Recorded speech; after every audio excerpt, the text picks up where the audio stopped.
Good evening, everybody. I would like to declare the council meeting on Tuesday, the 26th of May, open at 5:30 p.m, and would like to advise that the meeting is being live streamed in accordance with the council meeting's live streaming, recording and electronic attendance policy. By being present at this meeting, members of the public consent to the live streaming and recording and subsequently publishing their voice on the city's website. I'd like to start the meeting with some words that have been kindly shared by Elder George Wally. People have been meeting here for a long time. I want to acknowledge the presence of people over that long time, with firstly the Binjara people of the Noongar Nation, who continue to have an ongoing connection to this land. They've been here for over 50,000 years. This place, Mandurah or Mandurah, acknowledges a beautiful name full of intent of people living here and others visiting here. That intent gives us an idea of the ancestral land usage over that long period. Mandurah, the gathering place, is unique because even today we still gather here in the most beautiful place for many important reasons. Let us embrace the notion of people being in this space as we continue to move forward together as one community. We have apologies for tonight's council meeting. Councillor Zilani is on leave. Important notice, members of the public are advised that any decisions made at tonight's meeting can be revoked in accordance with Local Government Act 1995. Therefore, members of the public should not rely on any decision until formal notification is given in writing by council as received. Please refer to the screen. Are there any answers to questions that have been taken on notice?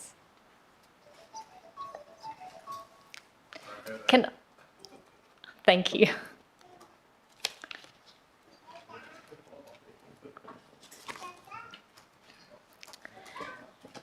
We now move into public question time. Yes. Just through you, Mayor, there were answers to questions taken on notice, and they weren't on the screen. However, they were in the agenda. Okay. Please ensure that your questions relate to the ordinary business of the city and function of council or the purpose of this meeting. Please note that this is an opportunity to ask questions only.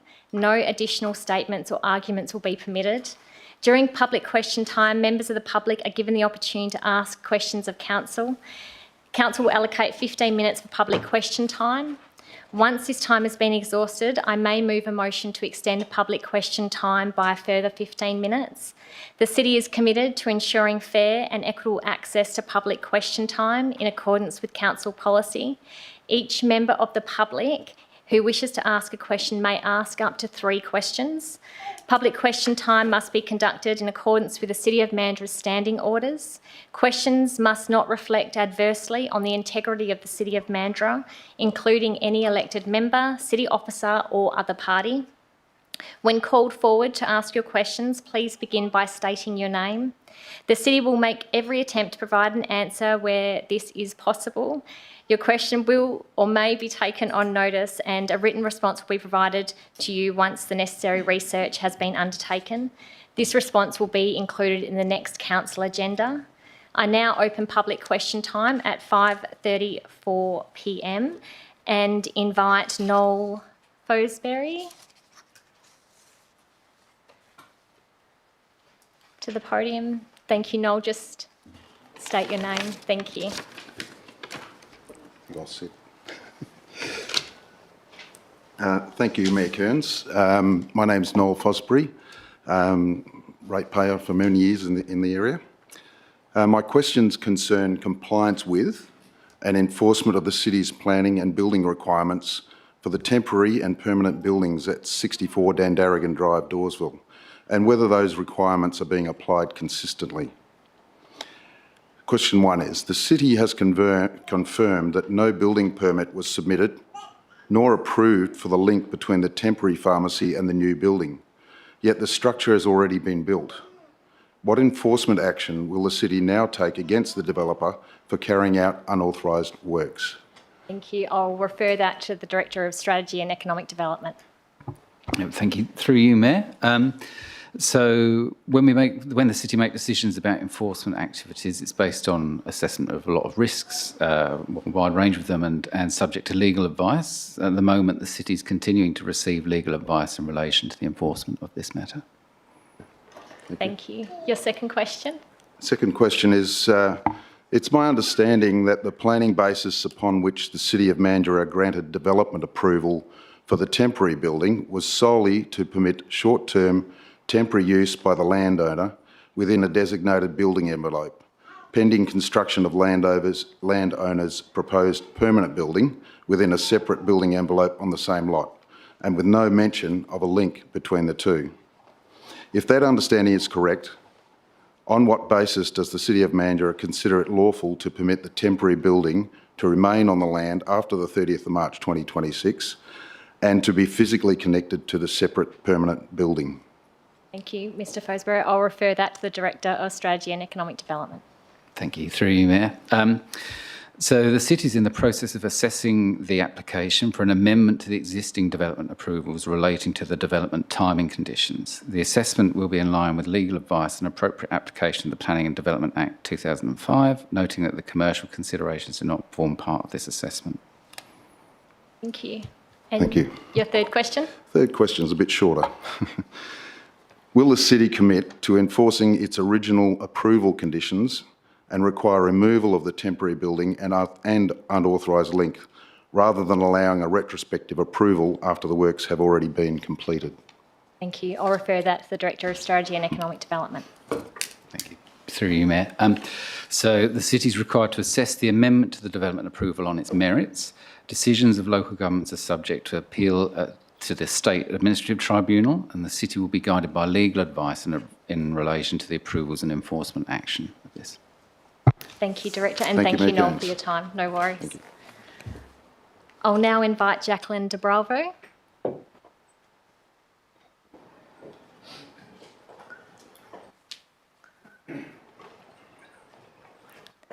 Hello, thank G'day, you. Jacqueline. My name is Jacqueline Del Bravo and I'm a resident of Breakwater Parade in Mandurah. And my questions are about the Mandurah Strategic Centre Precinct Structure Plan. So it's my understanding that Lot 24, which is currently the public car park at Breakwater Parade Town Beach, has a restrictive covenant on it until 2039, and the council have a lease until 2039. The land was valued accordingly when it was sold in December 2018 for $325,000. So given that, if the proposed land use and zoning changes proceed, would those changes mean the current restrictive covenant and lease agreement no longer apply? Thank you so much for your question, Jacqueline. I'll refer that to the Director of Strategy and Economic Development. Thank you. Through you, Mayor. A bit of background to start with, Jacqueline. So the proposal to modify the precinct structure plan is currently being advertised for comment due to an application having been received on behalf of the landowners of this site and the adjoining strata lot 107. City officers have not completed an assessment of the proposal, and council will be required to provide a report at the completion of the advertising period, which is I think it's the 25th of June, to consider all submissions, an assessment of the proposal based on planning principles, and a recommendation then to the West Australian Planning Commission on whether the proposed precinct structure plan modification should be approved by the Commission. So that's the process we go through. Any changes to the agreement that allows for public parking would need to be considered by council in due course, but would need to take place prior to any construction commencing. However, at this early stage in the process, the proponent has agreed to permanently providing 50 parking bays for the public within the development. This information forms part of the frequently asked questions on the website, with the proposal being advertised, but the final agreement is yet to be considered by council. Okay. So, based on current approvals and planning processes, when is construction on Lot 24 likely to commence? Could this be before the current restrictive covenant ends in 2039? I'll refer that to the Director of Strategy and Economic Development. Thank you. Through you, Mayor. So the city cannot provide any certainty on when construction might commence, when it might just within that period. If the timeframe is before 2039, then council would need to formally consider the existing arrangements of the site, as I've outlined, as I previously said, in terms of parking provision. Thank you. Any other questions? I do. So in the current indicative massing concept plan, the ground floor that is opposite residential homes on Breakwater Parade has a mixed use of shops/entertainment. What kind of entertainment would that be, and could it be a brewery or similar? Thank you. I'll refer that to the Director of Strategy and Economic Development. Thank you. Through you, Mayor. The proposal is to change the zoning of Lot 24 to tourism and identifying Lot 24 as being subject to precinct structure plans requirements as a semi-active street front. So it's basically changed it to tourism and has a semi-active street front. They're the two rules that dictate what could go in there. So in the existing precinct structure plan, permitted land uses include tourism developments and holiday accommodation, with other uses such as, this is the other one, restaurants, cafes, offices, shops, a brewery, a tavern. They're listed as incidental uses. That means that they must form part of an integrated tourism-related development outcome and not as a separate standalone development. The existing precinct structure plan outlines that non-residential uses must occupy the ground floor of a new development in areas as having a semi-active frontage, so it won't be residential. As we outlined in the first answer, the city officers have not yet completed an assessment of the proposals, and we need to ensure that the proposal results in an outcome that meets the strategic objectives of the precinct, but also the regulatory requirements such as the land uses and the fit and the location and where they're being located, bearing in mind the zoning requirements immediately surrounding the site. Thank you, Director. Thank you, Jacqueline, for your time. Could I ask one more thing? No, sorry, only Okay. 3 questions. But if you do have any other questions, please feel free to email them in and I'll make sure they get responded to. Thank you. No, you're very welcome. Thank you. I now invite Holly Marie Morolo. Hope I got that right. Awesome.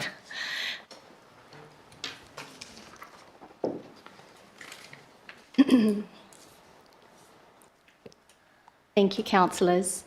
My family owns the property at 24 Linda Street, Falcon, which is affected by the proposed roundabout at the intersection of Linda Streets. I'm so sorry. I've got you down for question, but it's actually your statement. I'll invite you up for your statement very shortly. I do apologise. Thank you. You're very welcome. Is there anybody else from the public that has a question? Gary Buckland? If you're...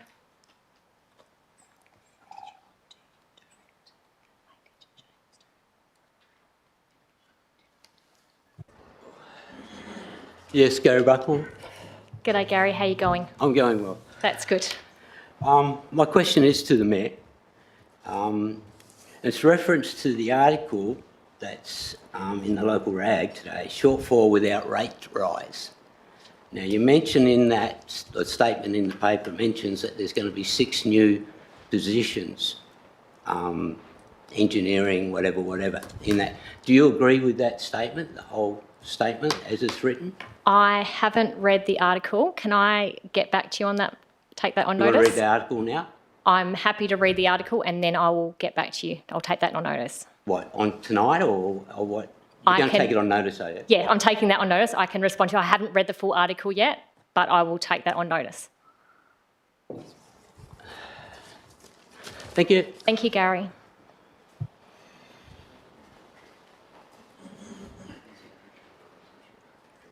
I now invite Brian Perry to the podium. Is this a podium? Now, could somebody change these things so we know what's roads, parks and gardens and that sort of thing? Is that your first question, Brian? No, Okay, that was a clarification. I did read an article in the paper about City of Mandurah as being investigated for gifts among other councils. Was anybody investigated on the council here for taking inappropriate gifts? Thank you, Brian, for your question. I'll refer that to the CEO. What's that? I'll refer that to the CEO. Thank you, Mr. Perry. Well, the other thing Thank you, is, Mayor. I know you're allowed to. We're just the CEO will respond to your question. Thank I you, see. Mayor. I can confirm there has been no investigation for city officers and accepting any gifts. The article you are reading or that you have read was an audit undertaken by the Office of the Auditor General. They select a sample of local governments as well as they did a wider scan of the entire industry, and the outcomes of that audit were included in the Office of the Auditor General website, and they have provided a report that was tabled in Parliament. And in relation to that, the City of Mandurah in a number of occasions were identified as best practice in relation to the governance framework of accepting gifts. Thank you, CEO. Another question, Mr Perry? Well, I know you're allowed to, under the Act, to accept gifts, but wouldn't you only accept gifts that you need to go to attend an event? Thank you, Mr Perry. I'll refer that to the CEO. Thank you, Mayor. The city does have a code of conduct and also a policy in relation to how and when an acceptance of a gift can occur. However, there is a reporting requirement in relation to that, and elected members and myself in relation to gifts, that register is publicly available as well. Thank you, CEO. And your final question, Mr Perry? You stated that you would eradicate homelessness in Mandurah. Mr Perry, we've been through this question in the past. Yes, Not we in have. the minutes. They're not in the minutes? No, could you send me a copy of it, I will definitely. including your reply? I will definitely send you a copy. Thank you, Mr Perry. Have a lovely night. What, that's 3 questions. That's your 3 questions. Don't you think you should Mr. allocate Perry? more time? I really appreciate your 3 questions. These are the standing orders. I hope you have a lovely night. If you've got any further questions, please do not hesitate to send me an email or give me a call and I'll ensure to answer them for you. Have a lovely night. Oh, useless. Thank you, Mr Perry. Are there any other questions from anybody in chamber before we move on? If there are no other questions from the public, I will close public question time at 5:47 p.m. We now move into public statement time. Public statements shall not involve any language considered offensive, contain any statement reflecting adversely on the integrity of any elected member, officer, or exceed 2 minutes. And I would like to warmly welcome back Holly Marie Modello. Hope I got it right again. Thank you so much for your patience, Holly Marie. My pleasure. Okay. So my name is Holly Marie Modolo and my family owns 24 Linda Street in Falcon. It's the property to be affected by the proposed roundabout at the intersection of Linda Street and Baroy Street. Sadly, our experience with the city on this issue has not been a favourable one. We arranged an on-site meeting with the city in January. We left the meeting with city staff telling us that the design would be reviewed.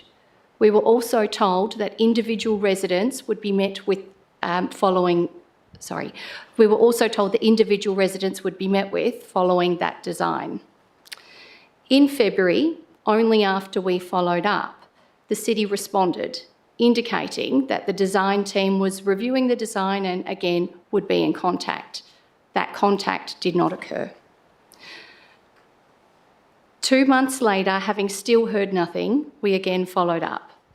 Only about a week ago, the city informed us that the design reviews were complete, that no changes would be made, and that works were scheduled to commence in June. We were not offered an individual meeting as we expected. In fact, if we had not followed up, it appears residents may not have been told anything further before work simply commenced. With respect, that's not good enough. Affected residents shouldn't have to chase the city for basic updates about works that will permanently affect the street in front of their homes. It leaves residents with the impression that consultation is a tick box exercise, that we're being managed rather than being genuinely heard. In the last week, we've been forced to scramble and we've now collected nearly 60 signatures on a petition. The response has been overwhelming. Nearly all of Linda Street is opposed to the roundabout. In closing, I want to speak about this issue as a mother. My daughter is 4 years old and her bedroom is on the side of the house that already hears the traffic of this intersection. That matters when she's trying to sleep. It matters when the proposal would move the road closer to our home and place a footpath hard up against the boundary of the property. Tonight, I'm asking Council to please take a moment to pause the commencement of the works and require a proper assessment and consultation before anything irreversible occurs, because it's the decent thing to do. Thank you. Thank you so much for your time, Holly Marie. I believe there's a petition being presented tonight. Yes, thank you. No, you're very welcome. Thank Wonderful. you. I will now close public statement time. Are there any leave of absent requests? No? Petitions. We have a couple of petitions to be presented tonight. Councillor Owen Mulder, would you like to move a petition? And can I have a seconder? Oh, you're going to read it first? Sorry, Councillor Mulder. Thank you, Mayor. I'd like to present to Council a petition that contains the signatures of 345 residents, 317 who are verified, who are requesting that Council consider that the permanent path, as designed on the South East Dawesville Landscape Works Stage 3B concept plan, be dropped or the path be rerouted behind the Port Bivard Yacht Club. I would like to move that the petition be received and referred to relevant officers. Thank you so much, Councillor Mulder. Is there a seconder? Thank you, Councillor Burns. I'll put that motion to the vote. Everyone voting in favour? Anyone voting against? I declare that carried. I now invite Councillor Cumberworth as a mover of another petition. Thank you, Councillor Cumberworth. I would like to present to Council a petition that contains the signatures of 60 residents who are all verified, who are requesting that Council pause the proposed roundabout at Baroy Street and Linda Street, Falcon, and explore alternative traffic management options. I would like to move that the petition be received and referred to relevant officers. Thank you, Councillor Cumberworth. Can Councillor Schumacher as a second? Can I put that to a vote? All councillors in favour? Any elect members against? I declare that carried.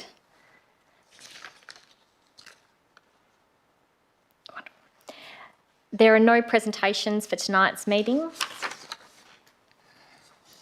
Deputations, there are none. Can I have a mover and a seconder to confirm the minutes of our previous meeting? Is there a mover? Councillor Wilkins, seconder, Deputy Mayor Knight. Smith. Oh, Smith, sorry. I do that all the time. I do apologise. I will put that to a vote. All elected members in favour? I declare that carried. We now move into announcements. We've had a very, very busy month. I would like to invite Councillor Schumacher to speak about a very special event that you attended. Thank you. Through the Mayor, excuse me. On Saturday, I felt truly honoured and blessed to attend the launch of an organisation called the Warrior Foundation. Most people that know me know that I have an interest in mental health and mental health of our community and our young people. The Warrior Foundation is being started and combines both mental health and cancer together. It provides counselling and support for both, but as we know, illness can bring on major mental health challenges, which we all understand. But the Warrior Foundation was built from a place of courage and resilience, and that speaks to what so many individuals and families face every day. Navigating mental health issues, facing cancer, and finding the strength to keep going through some of life's toughest moments. Its founder, Luke Johannesson, has faced battles most of us can't imagine. And I spent time with this young man, and I say young because I'm old. He has had stage 3 bowel cancer, stage 4 lung cancer, has suffered addiction and through that significant mental health issues. And he has decided to set up this foundation, which is actually helped to be funded through Warrior Clothing. So he's actually generating income for this project to commence, and he does not want it. It's been started in Mandurah. His goal is to not just take this Australia-wide, is to take it worldwide. He was an inspirational man, very inspirational man. And I have to admit, there was one of the other speakers there was the top oncologist who looks after oncology for both Rockingham Hospital and Fiona Stanley. In fact, she was on TV last night, who gave me some information I didn't know, is that West Australia leads Australia in the incidence of 5 cancers. And I'm trying to remember them all out. Bowel cancer is 1. Breast cancer, lung cancer, prostate cancer, cannot remember the last one at all. And she was there to have one of the top oncologists in our state at the launch of the Warrior Foundation with the patient whose life she saved. And he said himself, I think, speaks volumes for Luke and what he has set up. The reality is, and we all know what our health system is like in Western Australia as we speak, both in the mental health and physical health, that we need organisations like this to carry the load that our public health system can't. I was so impressed with Luke and his team for the Warrior Foundation that I will myself become a volunteer for this organisation. I think it is amazing, and combining cancer with mental health, providing, if you like, 1, 2, 3 combined services in one place is fantastic. It's great for our community, and my heartfelt congratulations to Luke for first of all beating 2 serious rounds of 2 serious cancer challenges and addiction and mental health to step up and be a warrior. Thank you. Thank you so much, Councillor Schumacher, and I'll be sure to include a link in my post for the wrap-up of tonight's council meeting on social media. So if anyone's watching and they're wanting more information, I'll make sure that link's on there. Really appreciate your heart and energy and everything you've done in that space for our community over decades. Very grateful. And now I would love to move to Deputy Mayor Smith. Sorry for before. To speak regarding the Next Gen Values and Leadership Summit. Thank you, Deputy Mayor. Thank you, through the Mayor. Yesterday I attended the Next Gen Summit at Mandurah Baptist College, which brought together students from 7 Mandurah schools, along with schools from Rockingham, Kwinana and as far north as Armidale, to participate in a leadership forum. The summit was facilitated by Year 11 students from Mandurah Baptist, who presented to Year 6 student leaders on leadership and future-focused thinking. The organisation running the event is part of the Global Leadership Network, which is a non-for-profit organisation developing and empowering leaders across more than 100 countries. The Global Leadership Network exists to inspire and equip leaders to drive positive transformation within their communities and around the world. I was a guest speaker and I was invited to speak about the global shift towards kindness in leadership. And it was just lovely, lovely to speak about that to these students.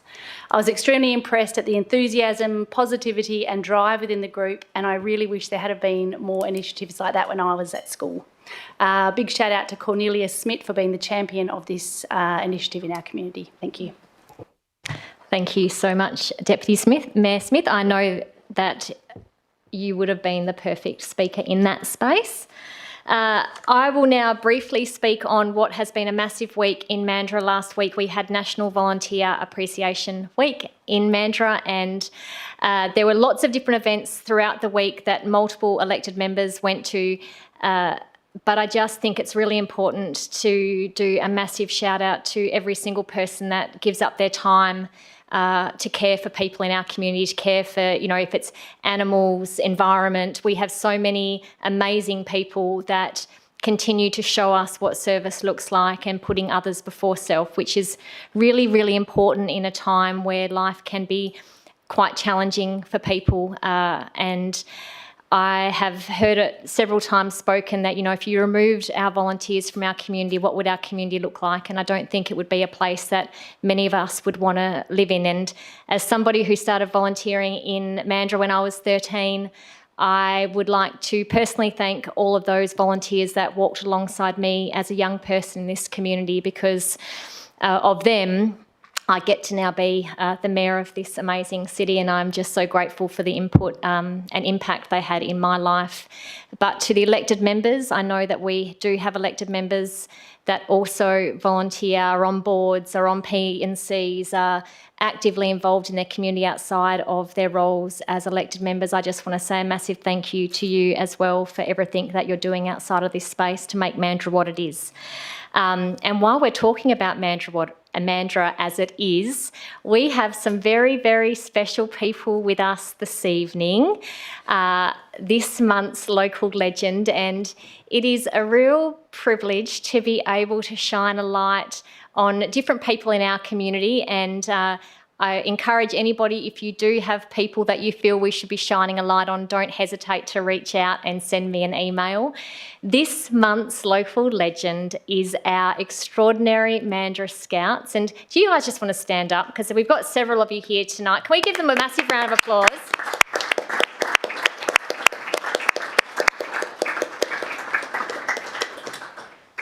When we talk about what makes Mandurah such a special place, it always comes back to people who give their time to support and guide others. And that is exactly what this group and its volunteer leaders do week in and week out. And I'm going to read a little statement that we have prepared all about these amazing, and can you please pass on our congratulations to the rest of the Scouts, because I know that you're just a little snapshot. But supported by a wonderful team of dedicated volunteers, the Mandurah Scout Group creates a safe and welcoming space where young people can be themselves and feel that they belong. They open their doors for children and young people of all backgrounds and abilities to build confidence, develop resilience, and learn practical skills that will stay with them into life. Tonight, we all want to say thank you for everything that you're doing in that space. Through camps, outdoor adventures, and youth-led activities, you are helping young people grow into confident, capable individuals. You're encouraging teamwork, nurturing leadership, and teaching the importance of looking out for one another. These are the kind of values that shape not just individuals, but also build a strong and connected community. Behind every activity and every opportunity you create, there are hours of planning, care, and commitment. It is often the quiet work that goes unseen, but it makes a real difference in the lives of so many young people and their families within our community. On behalf of the Council, I want to say thank you. Thank you for the space you're creating, the guidance you offer, and the difference you are making every single day. And I hope that you know that we appreciate that difference that you're making. It is an absolute honour tonight to recognise the Mandurah Scout Group as this month's local legend. And may I just say, Mandurah is definitely a better place because of you and your volunteers. And it was lovely meeting you, Tilly. Thank you so much for coming in and meeting my axolotls earlier on.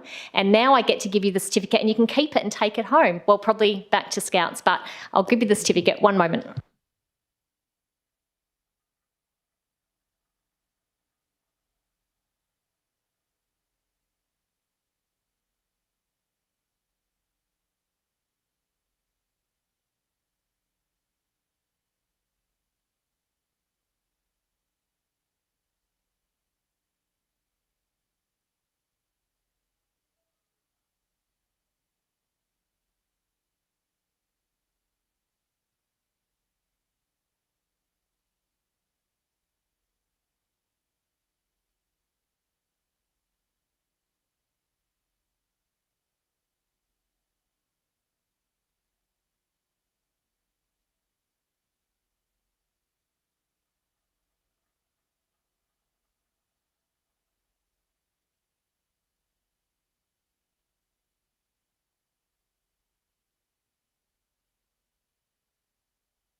And while we're acknowledging amazing volunteers, I can see one of our absolute champion MEAG volunteers, Danny. It is an absolute pleasure to have you in council, but also for everything that you do in our community. I know that there are so many people that volunteer because of your heart for volunteering and what you do in that space. So you don't just do the work, but you inspire others to do the work. And I think, you know, people like you are definitely the reason why we have cleaner beaches. And so we appreciate you and thank you so much for everything you have done and continue to do. And if anybody ever wants to do a beach cleanup or get involved in the environmental space, Danny is definitely the person to speak to. And he's also great with a fun fact. So, and then last but not least, while I'm looking around, we also have the men's shed. Thank you, Men's Shed. I am very grateful and I know that our community is for everything that you do as well. And I know that many little young people in our community love your toys at Christmas time, but I know that you also do a lot of stuff that's not seen. So for everything that you guys do at Men's Shed, thank you so much on behalf of the community. We do have, for people online, we have a chamber filled with amazing people today. So if I've missed anybody and you're doing great work, thank you. And we will move on with the meeting. Are there any declarations of interest? Thank you, Mayor. There is one declaration of interest of impartiality that I've received, and that's in relation to item number 19.2, Mandurah Central Community Hub, and that's for yourself, Mayor, for your long personal relationship with the Mandurah Lions Club, joining as a Leo member back many years ago. Thank you, CEO. Are there no other declarations of interest before we move forward from elected members? No. Business left over from previous meeting, there is none. We now move into item 18, confidential recommendations of committees.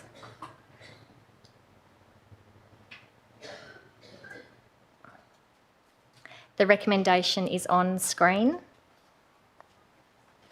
No, it's not. Okay. It's not on screen. I propose that the reports listed be moved. No, it's not. Oh, sorry. I've skipped a page. I apologise.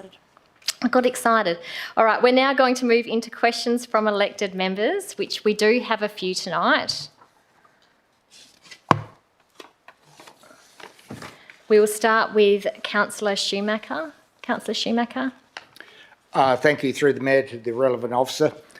Question 1, what dredging works and maintenance works were carried out directly related to the Port Mandurah Canals development for the periods of 24-25 and 25 through to the 1st of May 26, which were assigned to the Port Mandurah special area rates? Thank you so much, Councillor Schumacher. I'll refer that to the Director of Built and Natural Environment.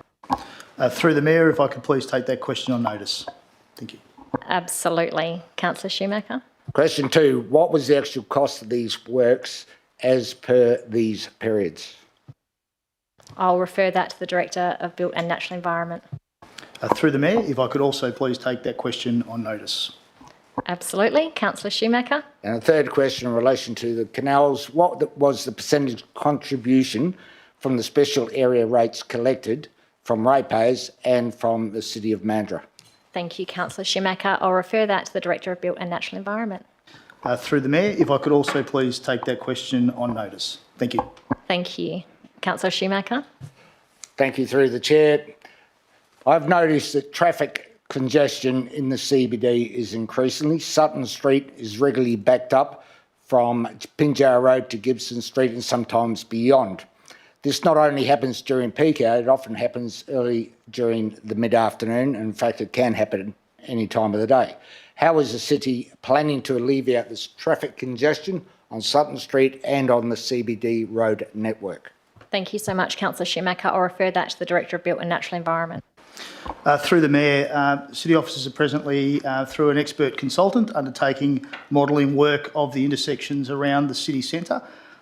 From that modelling work, we'll be developing some concept plans which we expect will be available for consultation later in this calendar year.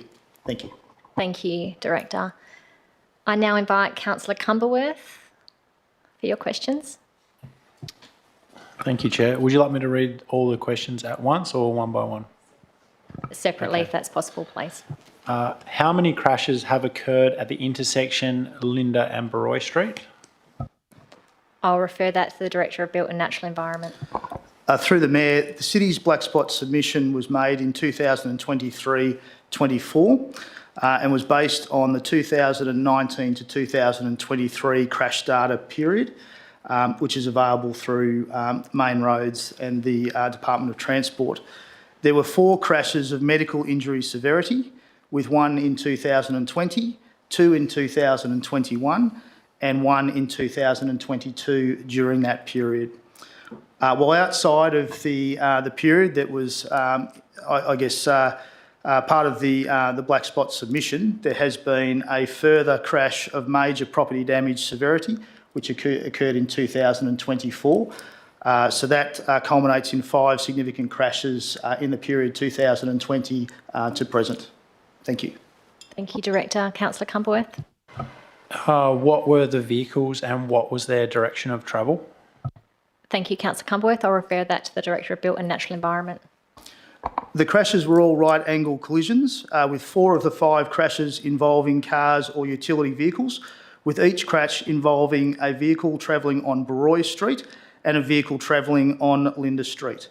The 5th crash was a cyclist travelling on Baroy Street colliding with a utility vehicle on Linda Street, and that was in 2020. It is expected that these crashes were the result of vehicles not stopping at the give-way intersection control on Linda Street. Also, traffic speed data on Baroy Street shows that the 85th percentile speed are at around 60 kilometres per hour to the east of Linda Street, which may also be a factor in the severity of the crashes, being that is approximately 10 kilometres over the legal speed limit for those roads. Thank you. Thank you, Director. Councillor Cumberworth. Were vehicles rolling through the give way sign and then being hit by vehicles coming down the hill the most common accident? Could stop signs instead of give way signs reduce this particular accident type, being rolling through a give way sign at an intersection with reduced visibility looking left? Thank you, Councillor Cumberworth. I'll refer that to the Director of Built and Natural Environment. Through the Mayor, as per my previous answer, it appears that the incidents were through vehicles not giving way at the give way and rolling or moving through the intersection and colliding with vehicles in the other direction. In terms of the actual give way control that's in place, as that has not been adequate to prevent crashes, it is recommended that higher order intervention is needed. The roundabout with pre-deflection as designed is targeted at reducing speeds on the approach to and at the intersection and will result in one directional flow through the intersection. This improves road safety through forcing drivers to slow down and travel in a single direction, reducing the expected speed and conflict point at the intersection and accordingly the severity of any crashes. Thank you. Thank you, Director. Councillor Cumberworth. Has community consultation revealed residents are concerned about hooning and traffic using Linda Street as a thoroughfare? I'll refer that to the Director of Built and Natural Environment. Through the Mayor, we're not specifically aware of any concerns around Linda Street being used as a thoroughfare. Certainly through the consultation process, there were concerns raised around traffic speeds at and around the intersection and particularly on Baroy Street, which was obviously in support of the City's own traffic data. Thank you, Director. Councillor Cumberworth. Has redirecting traffic up to the intersection of Galatea Road and Baroy Street been investigated as a method to reduce traffic on Linda Street? I'll refer that to the Director of Built and Natural Environment. Through the Mayor, Galatea Road and Baroy Street are both classified as local access roads within the City's road hierarchy and carry vehicle volumes that are aligned to those classifications. The redirection of traffic from Baroy Street onto Galatea Road is not considered appropriate, as this would lead to adverse local amenity issues on Galatea Road. Thank you, Director. Another question, Councillor Cumberworth. What methods are available to deter through traffic from using a residential street in favour of a spine street like Galatea Road? Thank you, Councillor Cumberworth. I'll refer that to the Director of Built and Natural Environment. Through the Mayor, as previously noted, Galatea Road and Baroy Street are both classified as local access roads within the city's road hierarchy. So there's no distinction between those two in terms of the vehicle and volumes of vehicle that they should be carrying. Thank you, Director. And final question for tonight, Councillor Cumberworth. What are the challenges with building a roundabout on an incline, and does it create additional crash risks during wet weather? Thank you, Councillor Cumberworth. Director of Built and Natural Environment.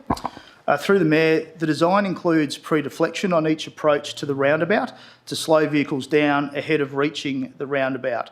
The pre-deflection will also be supplemented with appropriate road surface treatment, lighting and advanced warning signage to support the safe use of the roundabout in this location. The roundabout design has been reviewed and endorsed by an independent and certified road safety auditor and has also been supported by Main Roads Western Australia. Thank you. Thank you, Director. And one further question, Councillor Cumberworth. It's not on notice. Can we go? Yeah, thank you. Councillor Burns. Chair, given the volume of questions I have in section 19, I will send my questions via email. Thank you so much, Councillor Burns.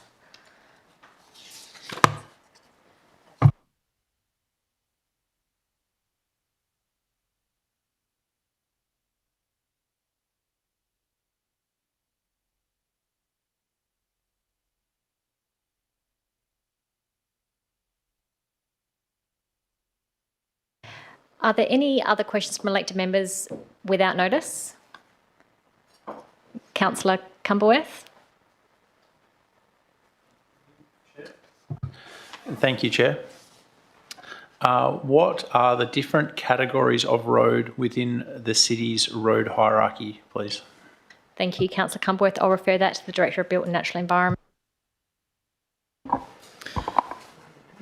Through the Mayor, I will take the question on notice and provide that information in detail to elected members. Thank you. Thank you, Director. Councillor Schumacher. Thank you through the Chair to the appropriate officer. I have noticed, and I'm sure many other people have over the last quite a few months, that our traffic lights, and I understand that we're not responsible for a lot of them, are being constantly out, or it's taken a long time to repair. Is there an issue with the power? Yes, streetlights, yeah. Is there an issue with bulbs? Is there an issue with power supply? I know McClarty Road, for one, through my section where I travel down, was out for quite a few weeks. Thank you, Councillor Schumacher. I'll refer that to the Director of Built and Natural Environment. Through the Mayor, the majority of street lighting on local streets throughout the city is actually owned and maintained by Western Power. The city owns and maintains, I believe it's around 2,000 street lights. In terms of supply, depending on the issue, it can take a varied amount of time. If it's a simple globe replacement, then generally that can be undertaken fairly quickly. If it's an electrical fault, that can take significantly longer. If it requires parts and equipment, then effectively that can be a delay of up to 3 to 4 months to source those particular parts, and particularly where that infrastructure is ageing. Thank you. Thank you, Director. Another question, Councillor Schumacher. Sorry, thank you through the Chair. Just a follow-up question. If we've got 2,000 streetlights under City Mandurah's care, how many streetlights are there within the City of Mandurah? Thank you, Councillor Schumacher. I'll refer that to the Director of Built and Natural Environment. Through the Mayor, I'll need to take that question on notice, but it's significantly higher in terms of the Western Power owned infrastructure. Thank you. Thank you, Director. Are there any other questions from elected members without notice? Yes, Councillor Green. Thank you, through the Mayor. Just on the topic of roundabouts, I'm just wondering if there's any review going to be undertaken for the roundabouts for reflective material coating the outside of the contour of the roundabout, mainly because most of the roundabouts in the past have been in intersections where there's been street lights, but lately those street lights have been out. And coming home sometimes when it's quite dark, you're not upon that roundabout until it's just a little bit, too late. Just wondering if there's going to be a review or an assessment being done to make sure that all the roundabouts do have that reflective coating. Thank you. Thank you, Councillor Green. I'll refer that to the Director of Built and Natural Environment. Through the Mayor, and perhaps the elected member may be able to provide some more information about particular locations, but generally there is line marking, which has a reflective effectively material in the line marking to ensure that it's visible at night. That should be give-way lines on each of the hold points for the approach to the roundabout, and in some cases obviously line marking on the lead up, as well as guidance through the roundabout in terms of lane marking. Generally those things would all be provided and would be reflective in nature to provide I guess that visibility at night. In terms of lighting, generally they're appropriately lit to Australian standards, but if there is lighting not working, then we'd be relying on cars' headlights and the reflective pavement marking to delineate those, as well as signage on the approach to the roundabout as well. But as I said, perhaps through the Mayor, if I could get some further information around any particular locations, City officers would, of course, investigate those as a priority. Thank you. Thank you so much, Director. Councillor Green, if you're okay to forward on any extra information that you have in that space. Thank you. Are there any other questions from elected members before we move on? If there are no other questions, I will close that section. We now move to 17, business left over from previous minutes. There is none. And item 18, confidential recommendations of committees. I propose that the reports, one moment, when they are listed on screen, that we move them en bloc.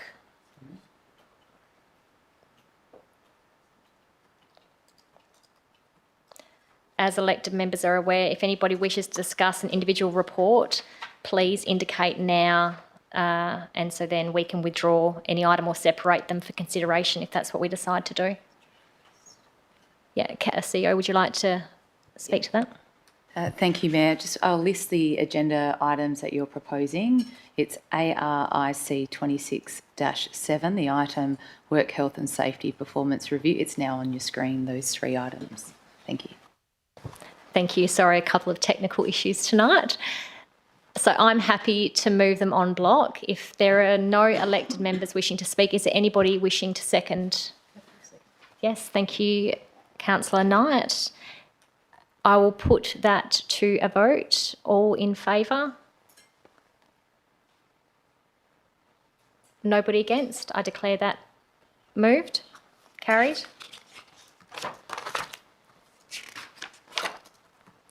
We now move to report 19. Council will now receive the April 2026 financial report. Regular reporting ensures transparency and responsible financial management with projects and services tracking as planned. The item is before you on screen. Prior to this report being considered by Council, I would like to invite the Manager of Financial Services to the podium to provide a presentation.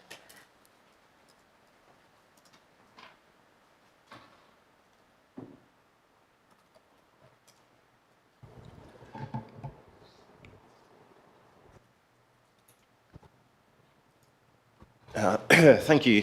Through the Mayor, the financial report for April 2026, after the technical issues are sorted.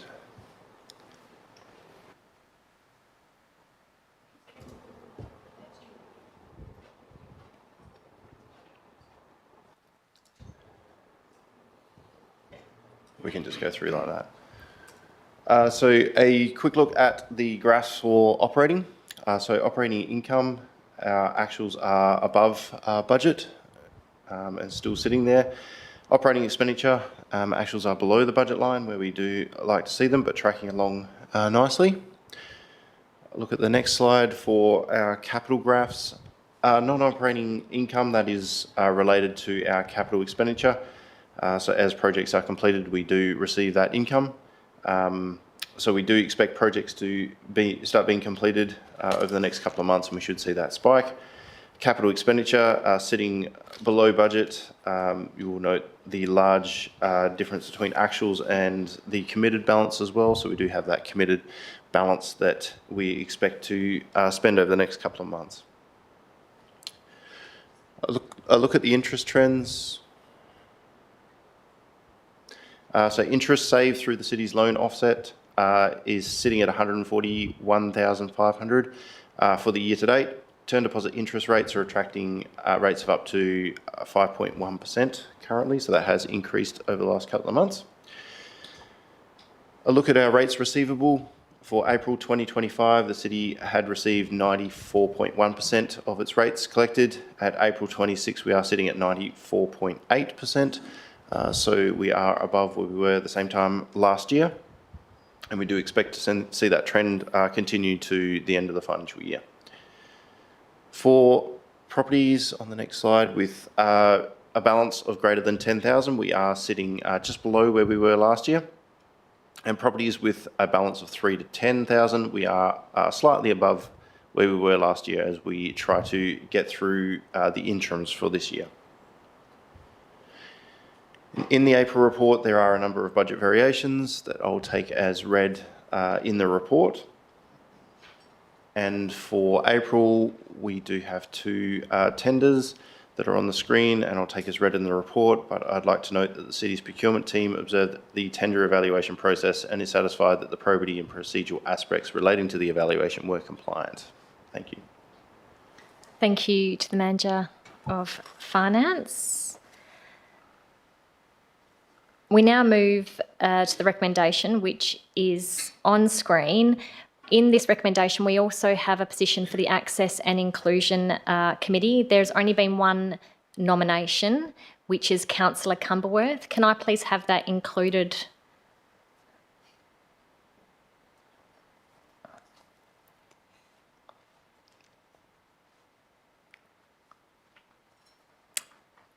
Okay, so the officer's recommendation is on screen. Do I have a mover and a seconder for the officer's recommendation? Councillor Wright. For a mover, Councillor Wilkins as the seconder. Councillor Wright, would you like to speak? Yes, please, through the chair. It's good to see that the city remains in a strong short-term financial position with the 28.6 million year-to-date surplus, which, as the manager's just mentioned, is largely driven by the rate cycle and that strong cash management with spending back-ended to the second half of the year. The rates collection is great, 94.8%. Operating expenditure tracking 10.7 million under budget at the moment, with capital expenditure around 17.2 million under. Major projects are progressing well. The Coodnup Stage 4 is underway, and it was good to see the Pinjarra and Strother Road intersection come in ahead of schedule, and just some delays in the Manpack and Falcon Shared Path projects at the moment. One thing I found interesting about the report this month is taking a bit of a look at how the grants work, and it was interesting to watch how that expenditure is reflected in the monthly accounts. So the city continues to shift the underspends and fleet savings into reserves, and with the grant liabilities, it's obviously tied to the future projects with the delivery and acquittal to happen down the track. I've got a fun fact. Public art value, $2.199 million. Thank you for passing that on to me. And another 90-odd thousand there in the budget for reserves down the track. So very interesting to get that feedback after I'd asked the question last meeting. And congratulations to Councillor Cumberworth. Thank you. Thank you so much, Councillor Wright. As the seconder, Councillor Wilkins. There's not much more to add. Councillor Wright's thorough explanation. I was hoping he would leave out congratulating Councillor Cumberworth, so I could add that in, but I'd like to add my congratulations to you also, Councillor Cumberworth. I'm sure you'll be a worthy inclusion on the Access and Inclusion Advisory Group. I'm sure they look forward to seeing you at all their meetings and your contribution, and thanks to Jared and the team for the report. Thank you so much, Councillor Wilkins. Are there any elected members with questions? Councillor Schumacher? Thank you, through the Mayor, through the Chair, to the relevant officer. Decrease in capital expenditure for the following capital items. So we had Meadow Springs 50,000, Falcon Library compressor unit replacement 80,000, Donnelly Gardens seawall repair 159,000, Port Bivard Surf Life Saving Club HVAC 27,000, and the street furniture renewal at 34,000. Is this because, and I am assuming that those figures are a decrease against the budget that was set, and if that is the case, are we getting our budgeting right for these projects? Are we over budgeting for the figures in our budgets? Thank you for the question, Councillor. I'll refer that to the Director of Built and Natural Environment. Through the Mayor, so in the cases of those projects, the projects have been able to be completed within the budgets. In terms of the exact reasons for that, whether there's been cost efficiencies, other savings, or whether there's been an over budgeting for those projects, I would need to take that question on notice and respond in detail for each individual project. Thank you. That would be appreciated. Thank you so much, Director. Are there any other questions from elected members? Councillor Burns and then Councillor Green. Councillor Burns. Thank you, Chair. Given the report shows an estimated 30th of June deficit of zero after the proposed amendments, can officers confirm whether any of these variations outlined in the recommendations create an additional future budget pressure, particularly through reserve drawdowns, deferred fleet renewals, or works being pushed into 2026-27 or beyond? Thank you, Councillor Burns. I'll refer that to the CEO. Thank you. Just to get a clarification, are you referring to any, are you asking that if there is a deferral, that there may be a price escalation, or is that the question you're asking? That would include it. Yeah. So in effect, by these drawing down on reserves, are we, by example, are we deferring? The main gist of the question is, are we putting pressure on future budgets? So if we're able to draw down on the reserve, then what do we need to do to top that right back up? Do we need to increase our budget in subsequent years? Thank you, Councillor Burns. CEO? Thank you, Mayor. Through you, I'll respond, and then if the Director has any other any other points to add, he can do so. In relation to when there is a commitment to a capital project and that needs to be deferred for whatever reason it needs to be deferred, what we are doing is we are moving the funds that have been allocated this year, and that can be through borrowings, it can be through reserves, or it can be through rates. That money as well is getting put into a reserve to fund the project next year. And so what we're also proposing is that the expenditure remains the same, and where we do a review of that expenditure as well, then that is also something that will be included in the capital program. As part of the next finance implications briefing, we can identify any projects that require a under or over expenditure into next year. However, it is generally assumed that the same amount is budgeted for the next year, and the funding for that, based on because of the deferral, is also carried through. So there is no further burden on ratepayers into the next year. However, we will present any unders and overs as part of the next finance implications briefing. Councillor Burns, another question. Subsequent to that, and just apologies for using layman's terms, but there may be, and probably anticipated, cost pressures. So does that mean then the city would deliver a scope that's less, just to keep that headline figure. Thank you, Councillor Burns. I'll refer that to the CEO. Thank you.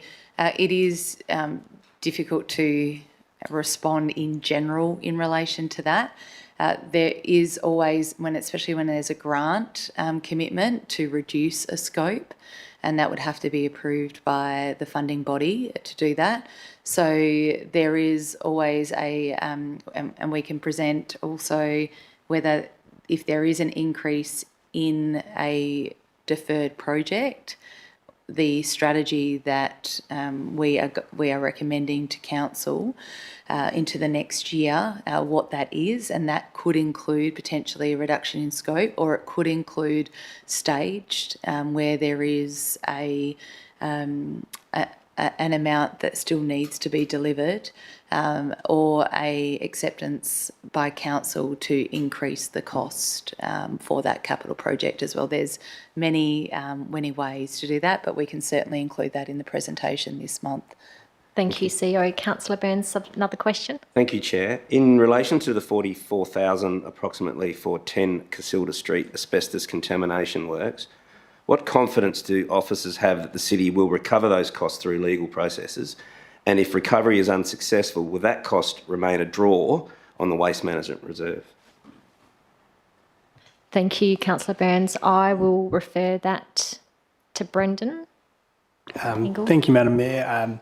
The city's successfully prosecuted the owner of that property for failure to comply with notices, and the next stage of that process is to seek recouping of costs. There are some considerations in terms of the property itself, the clean-up completed, but also the neighbouring properties. So there is some uncertainty in terms of the future of us recouping that money, but we'll certainly be doing our best through our solicitors to do that, and the legislation does provide for that.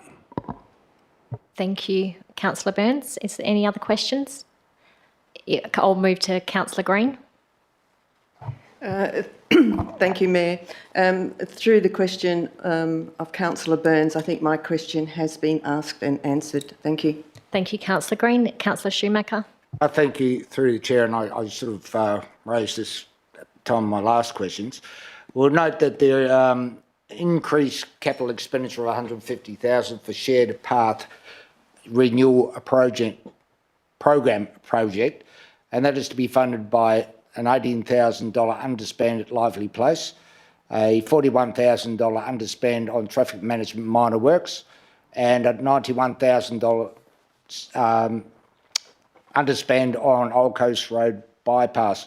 Can we also please get the director to add those to the reason behind the decrease in capital expenditure for the following projects? And again, I draw down to, are we over budgeting on our projects? Thank you, Councillor Schumacher. I'll refer that to the CEO. The director can respond as well. In the report, we actually included the reason for the underspends for those three, and the director, if there's anything else you want to add to that. Through the Mayor, nothing further to add, but happy to include those and provide some further detail as requested. Thank you. Thank you. Are there any other questions from elected members? Is there anyone wishing to speak against the officer's recommendation? If there's not, I'll put that to a vote. All elected members in favour? As there are no elected members against, I declare that carried. We now move into report 19.2, the Mandurah Central Community Hub, where I feel there is at least one row of gentlemen that are waiting for this item to be done. So thank you so much for your patience tonight. As most of you are aware, located on Dower Street, formerly the Indoor Sports Centre, this project focuses on creating a welcoming, accessible space that brings services, activities and community connections together in the city centre. This work supports a more vibrant and inclusive Mandurah for residents and visitors alike. The officer's recommendation is on screen. Is there anybody wishing to move the officer's recommendation? Councillor Cumberworth, anyone wishing to second? Councillor Mulder. Councillor Cumberworth, would you like to speak to the item? I think that the proposed location is very central. It is going to provide excellent community uplift. Really looking forward to it being funded and completed, and hopefully I can go down and learn a thing or two from these very wise gentlemen. Thank you very much. I'm sure they'll hold you to that, Councillor Cumberworth. Councillor Mulder, would you like to speak as a seconder? Thank you. Look, I think the report represents really important progress. These premises are much needed for both, well, for the Peel Men's Shed, the Mandurah Men's Shed, the Lions Club of Mandurah. Very pleased to see us proceed to the next step of obtaining funding. Thank you, Councillor Mulder. Is there anyone wishing to ask a question in relation to the report? Anybody wishing to speak against the officer's recommendation? If there's no one, I will put that to a vote. All elected members in favour? As there are no elected members against, I declare that carried.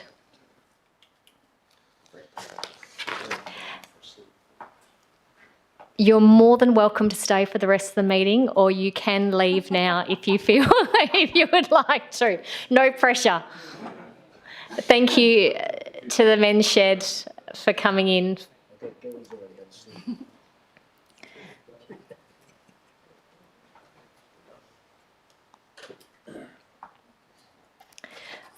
We now move into report 19.3, the Public Health and Wellbeing Plan 2026 to 2030. As stated, this plan sets the direction of improving physical, mental and social wellbeing across our community. It focuses on prevention, connection and creating environments that help people live healthier lives in Mandurah. The officer's recommendation is on the screen with the amendment. Do I have a mover? Deputy Mayor Smith, ready to go as a paramedic, hand up. Do I have a mover? Deputy Mayor Smith. Do I have a seconder? Councillor Cumberworth. Deputy Mayor Smith, would you like to speak to the motion? Thank you, through the Mayor. I'd like to thank the officers and staff involved in this hard work putting together the plan, for taking on board the feedback, the commentary from community, the working groups, stakeholders and council, and have addressed concerns and suggestions in the final plan. As a registered healthcare professional with a particular interest in preventative health, I recognise the important role that local government can play at a grassroots community level in supporting positive health and wellbeing outcomes. I believe that the plan does just that, having been designed with preventative focus and guided by evidence-based framework that outlines the city's role in advancing health and wellbeing outcomes through advocacy, leadership, partnerships and place-based initiatives, while aligning strongly with the city's strategic community plan. By incorporating the Act, Belong, Commit principles through the plan, the city recognises the importance of social connection, inclusive environments and community involvement in supporting mental wellbeing. This shared approach promotes wellbeing through policy planning, service, infrastructure, partnerships and ensures residents have opportunities to stay connected and engaged at all stages of life. I particularly welcome the focus on falls prevention, which is an issue that we frequently encounter in the ambulance. Preventing injuries is essential to building the safer communities, reducing avoidable medical interventions and supporting people to remain active, independent and well. I feel it reflects the needs of our community and has listened to primary concerns from our residents, which include mental health, access to services, active lifestyles, social connection, support for the vulnerable and environmental health. If we choose not to adopt the plan, we're missing opportunities to enhance health and wellbeing for our community, something I am passionate about. We could become non-compliant under the WA Public Health Act 2026, as it's a requirement to develop a public health plan prior to June 26. We could risk a reduced capacity to secure funding and grants moving forward. And if we can assist in promoting the wellness of our community and environment, I say let's do it. Thank you. Thank you, Deputy Mayor Smith. Councillor Cumberworth, as a seconder, would you like to speak? Thank you very much. I'm happy to move the plan. And I will draw some attention to theme 4, health, equity and vulnerable populations, concerns about socio-economic disadvantages and inequity, calls for place-based targeted approaches, isolation among young people, parents and low-income residents, with a target of a 10% incremental annual increase in outdoor fitness participation. And I would like to draw attention to a piece of information in the plan regarding the 22% tree canopy cover that is listed. I think that number includes the whole of Mandurah. And it sounds like a great number, but when we actually break up our city into its urban areas, there's work to do to create shaded parks and places where people can walk out their front door. They don't have to pay for air conditioning. They don't have to pay for a swimming pool. But if we can have beautiful, shaded, outdoor areas where people can meet, they can socialise, play chess, engage in social and physical activities, that would be a great benefit. And this plan gives us the framework and the commitment to achieve those targets. So thank you very much. Thank you, Councillor Cumberworth. Is there anyone wishing to ask a question? Yes, Councillor Schumacher. Thank you, through the chair. As Deputy Mayor Smith said, this is a requirement of state government. Could the relevant officer let us know what is the total cost of completing from beginning to end of this plan? How much did it cost? Thank you, Councillor Schumacher. I'll refer that to the CEO. Thank you. Through the Mayor, and if the Director has any other input, please let me know.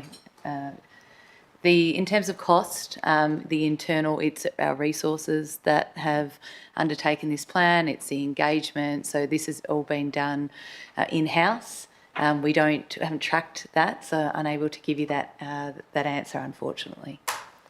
Thank you, CEO. Councillor Schumacher. Thank you. Could the CEO take it on notice, if you like? I'll refer that to the CEO. Thank you, Mayor. We can try and give you an estimate of hours of preparation time, if that is okay. Thank you, CEO. Councillor Schumacher. Subsequent question. Being that this, just like a lot of plans, are a requirement on local governments from state government, does state government contribute anything towards local government to complete any of these plans? Thank you. I'll refer that to the CEO. Through you, Mayor, thank you. In terms of completing the plan, there has been no funding available. However, there is grants that are available to implement the plan that we do seek, and we are successful in those grants that are available. Thank you, CEO. Sorry, CEO. So just to clarify, no, the state government, even though we have to comply, or the city has to comply with their legislation and do these plans, the state government themselves does not help local government put them to pay for them. Thank you, Councillor Schumacher. CEO. Thank you. Through the Mayor, whilst these changes to the Act were amended, and there was workshops, there has been some assistance through the state government in relation to assisting local governments in understanding what a local public health plan could look like. There has been no funds, however, there has been assistance from the state government in relation. Thank you, CEO. Councillor Burns. Thank you, Chair. I've got several questions to clarify the cost, and I thank Councillor Schumacher for commencing that process. The cost, scope and effectiveness of the plan, particularly given the city's current financial position and the impact on ratepayers. So the first question on cost baseline funding and ordinary services. The officer report says there's no additional funding request, but it says one full-time equivalent position and $33,000 are already allocated each year for implementation within the long-term financial plan baseline. The plan also refers to about $49 million of city expenditure connected to public health. Can officers clarify whether that broader $49 million includes ordinary services that would be delivered regardless of this plan, such as parks, recreation, environmental health, cultural facilities, community programs, maintenance, waste services, litter collection and verge side collections? And if so, how should the council and community distinguish the direct cost of this plan being implemented from the broader city expenditure being attributed to public health outcomes? Thank you, Councillor Burns. I'll refer that to the CEO or the Director of Place and Community. Director of Place and Community, thank you. Thank you for the question. I mean, the budget that we have of the additional 33,000, which sits specifically in the budget for healthy communities, is the specific layer of work that is responding to the public health data that has been afforded to us from the South Metropolitan Health Service. So it is correct that we have embedded throughout local government many commitments to health and community, and the layer that is the 33,000 picks up the gaps that are probably left behind from trying to respond specifically to the data.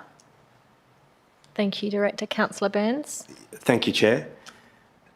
One of a question on statutory core and discretionary activity. Given the city is required to prepare a public health plan, can officers identify which parts of the plan and implementation plan are necessary to meet the city's statutory obligations, which parts are existing core local government services, and which parts are discretionary programs, advocacy, partnerships or wellbeing initiatives that council could choose not to pursue? Thank you, Councillor Burns. I'll refer that to the CEO. Thank you, Mayor.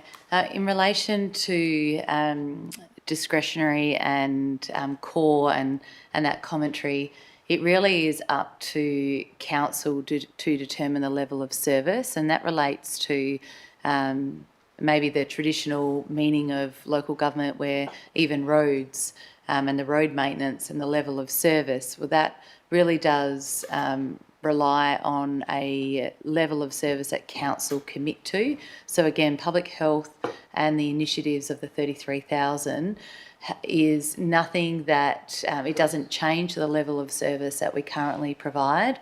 What we're saying to council is that through this plan and the implementation plan, the 1 FTE and the $33,000 does go towards delivery of the implementation plan. And that is a decision of council in terms of the level of work included each year for these actions in the implementation plan. Thank you, CEO. Councillor Burns. Thank you, Chair. I've got two more, if that's fine. Good. I note the plan includes actions around accessible physical activity opportunities, including outdoor fitness and community-based activities. Given many health, fitness and wellness services are already provided by small and family-run local businesses, and given the city also delivers services through Mark and city-run programs, can officers explain what assessment has been done to ensure ratepayer-supported activities do not create unnecessary competition with those local businesses? Thank you, Councillor Burns. I'll refer that to the Director of Place and Community. The city has a role in providing a wide range of health and fitness and wellbeing activities. We find through the plan, part of the public health commitment is to, one, connect people to nature, but it's also, especially the outdoor ones, also about providing a gentle entry for people who might want to be starting their fitness journey. So we do find that people who may do a free outdoor class may then move into another commitment, either at the city or somewhere else on their health journey. And some of the fitness opportunities that we provide at places like the Mark, if you compare one fitness class to a boutique or family-run business, they may seem similar, but some of the services available at the Mark, such as having access to a changing place facility, a kiosk, a creche, are not always provided by all those who are offering equivalent services. So the city does see that it has a place in offering a broad spectrum of health and wellness activities. Thank you, Director. Councillor Burns. Thank you. The report says the plan has been strengthened through clearer governance, measurable outcomes and annual reporting. However, many measures appear to relate to participation, workshops, campaigns, downloads, partnerships or programs delivered. Can officers explain which measures are genuine health outcome measures rather than activity measures, and how council will know whether the plan is actually improving public health rather than simply recording that activity occurred?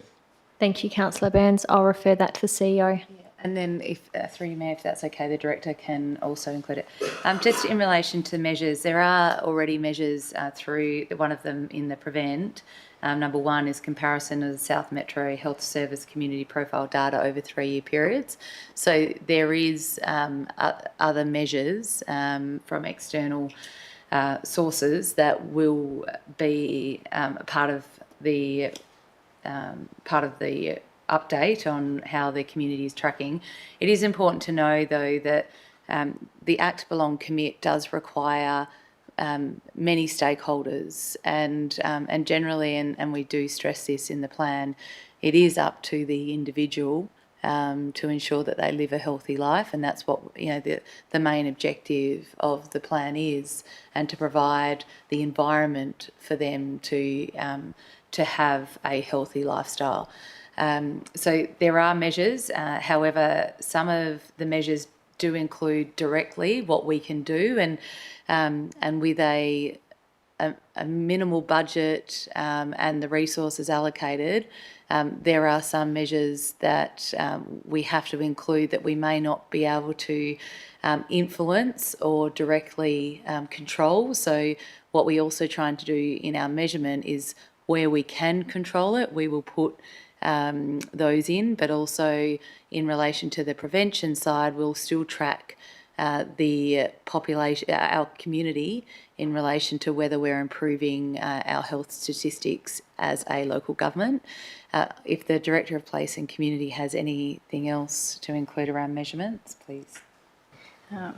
Thank you, and through the Mayor, we have listed measures of success next to each of the actions.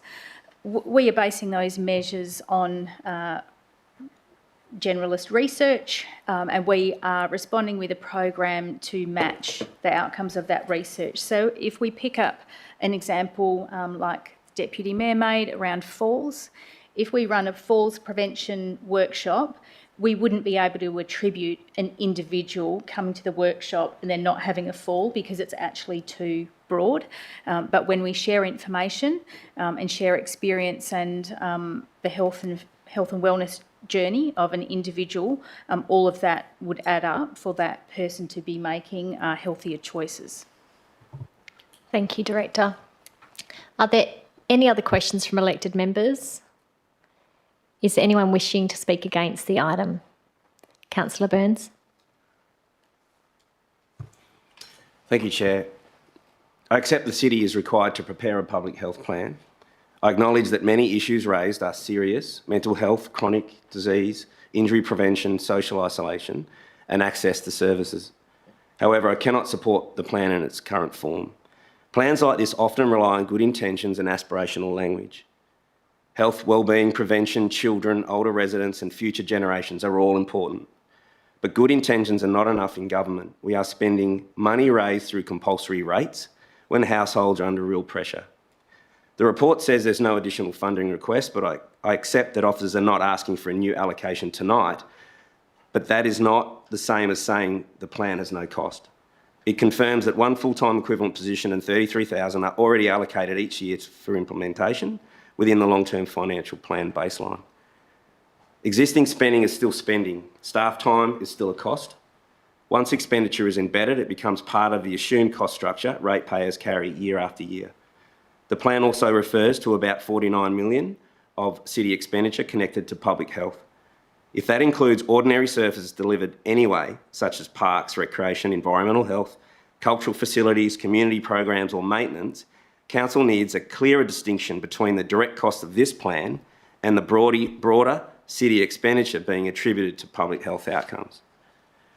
I also remain concerned that parts of this plan risk putting local government into direct competition with small and family-run local businesses, and I appreciate the responses to my questions. earlier. One example is ratepayer-funded outdoor wellness and fitness classes. This may sound harmless, but local gyms, personal trainers, fitness instructors and wellness operators are already trying to survive in a difficult environment. If the city is serious about supporting local business, that means more than tourism promotion or selective grants. It is not enough for the city to say it supports local business while using ratepayer funds to compete with them. Supporting business also means removing unnecessary pressure, not adding to it. The plan does not sufficiently separate statutory obligations from discretionary activity, nor does it clearly identify what has been excluded, reduced, consolidated or left to other levels of government. Many measures appear to count activity rather than outcomes. Participation, workshops, campaigns, downloads and partnerships may show that work occurred. They do not necessarily show that public health improved. The report acknowledges concerns about council overreach into state and federal responsibilities and says the city's role has been clarified as advocacy rather than service delivery. That is welcome, but advocacy still consumes officer time, attention and ratepayer resources. I support meeting the city's statutory obligations. I support clean, safe public spaces, environmental health, parks, paths, recreational facilities and core services that genuinely contribute to public health. But I'm not satisfied this plan is sufficiently limited, costed, measurable or disciplined. At a time when council is asking ratepayers to observe further increases, I need a higher standard than good intentions and broad aspirations. And for those reasons, I can't support this recommendation. Thank you, Councillor Burns. Is there anyone wishing to speak for the officer's recommendation? Thank you, Mayor. Thank you, Councillor Knight. Look, Council has checked in on this plan numerous times. We've spent quite a lot of time working through it. We've sent it out to community for comment, and the feedback from our community has been extremely positive. I'm very comfortable in approving the public health plan. It is evidence-based and it is an investment in our community. And I say that again, it is an investment in our community, and I think that that is the role of local government. I too have a medical background as a medical scientist, and I completely understand the importance of giving people the opportunities that Councillor Cumberworth spoke about and the Deputy Mayor spoke about, improving falls outcomes, allowing people to have shady places for their children to play. And I really want to thank the staff for the considerable amount of work that's gone into this plan.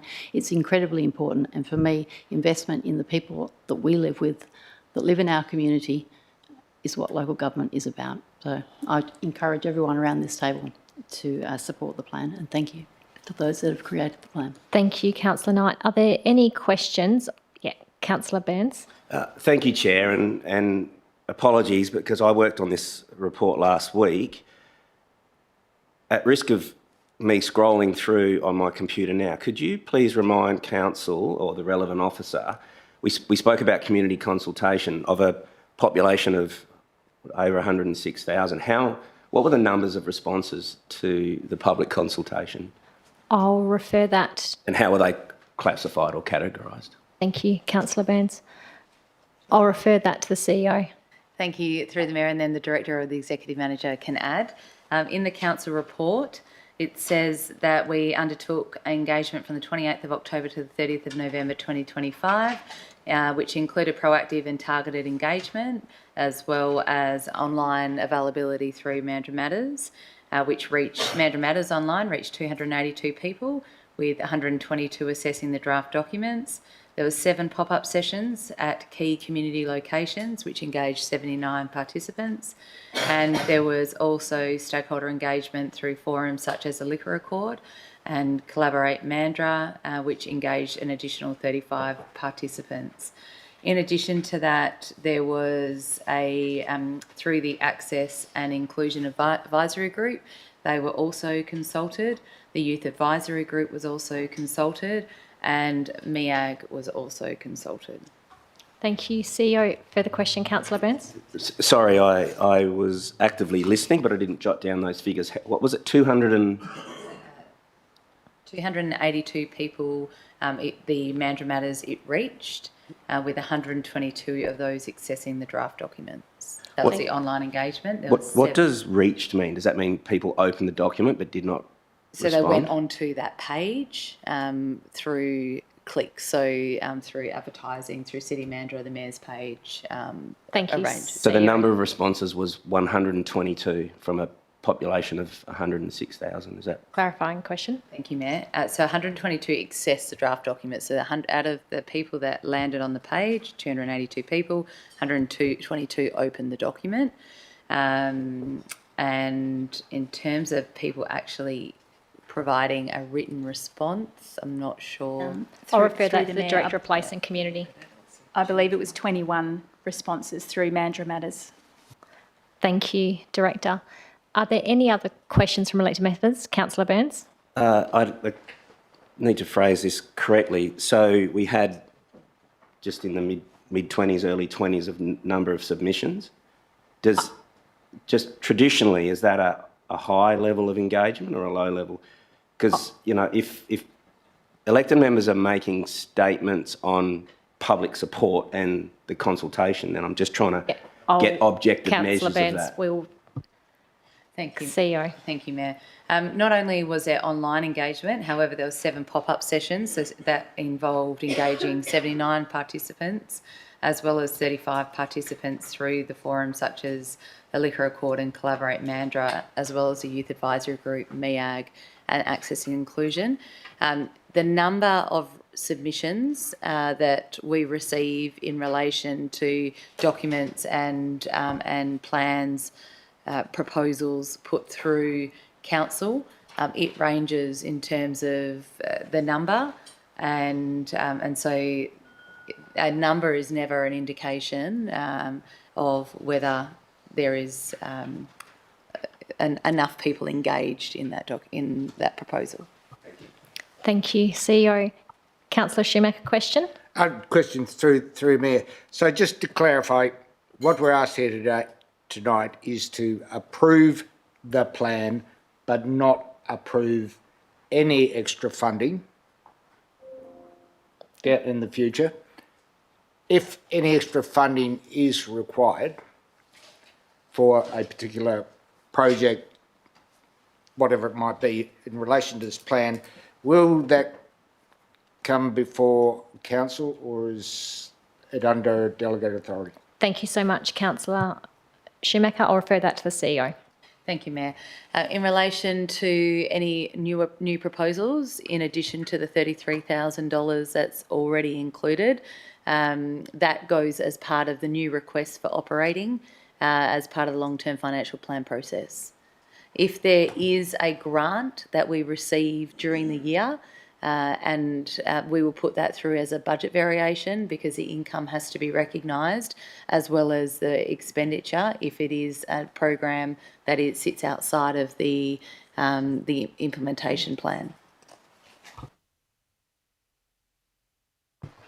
Thank you. Councillor Schumacher and then Councillor Wright, sorry. Thank you, through the chair. One final question. The $40 million, which has been mentioned a few times, and Councillor Byrne just mentioned it, Parks and Gardens,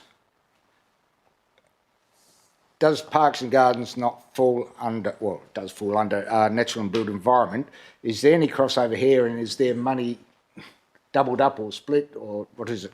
Thank Please. you, Councillor Schumacher. I'll refer that to the CEO. Thank you, Mayor. On page 23 of the proposed plan, the $23.88 million for parks, bushlands and reserve maintenance is the maintenance of all of our parks. So it doesn't include in that budget, doesn't include a fitness program or an education pop-up of how to exercise or be active in the environment. These figures on page 23 are the services that are delivered through other business units, and that's why that $33,000 included in the implementation plan. Those activities are the activities that fall in within that $33,000. These this budget and the different components that are outlined, so culture facilities and services, environmental health, recreation facilities and service, community programs and parks make up that amount, and but they sit outside of public health but create the environment to undertake those activities. Thank you, CEO. Councillor Wright. Through the Mayor, just a quick one. I'm just wondering where all this data that's being presented to us, is there longitudinal stuff that we can look at to see the impact from way back? Thank you, Councillor Wright. I'll refer that to the Director of Place and Community or the Exec Manager. Thank you. Through the Mayor.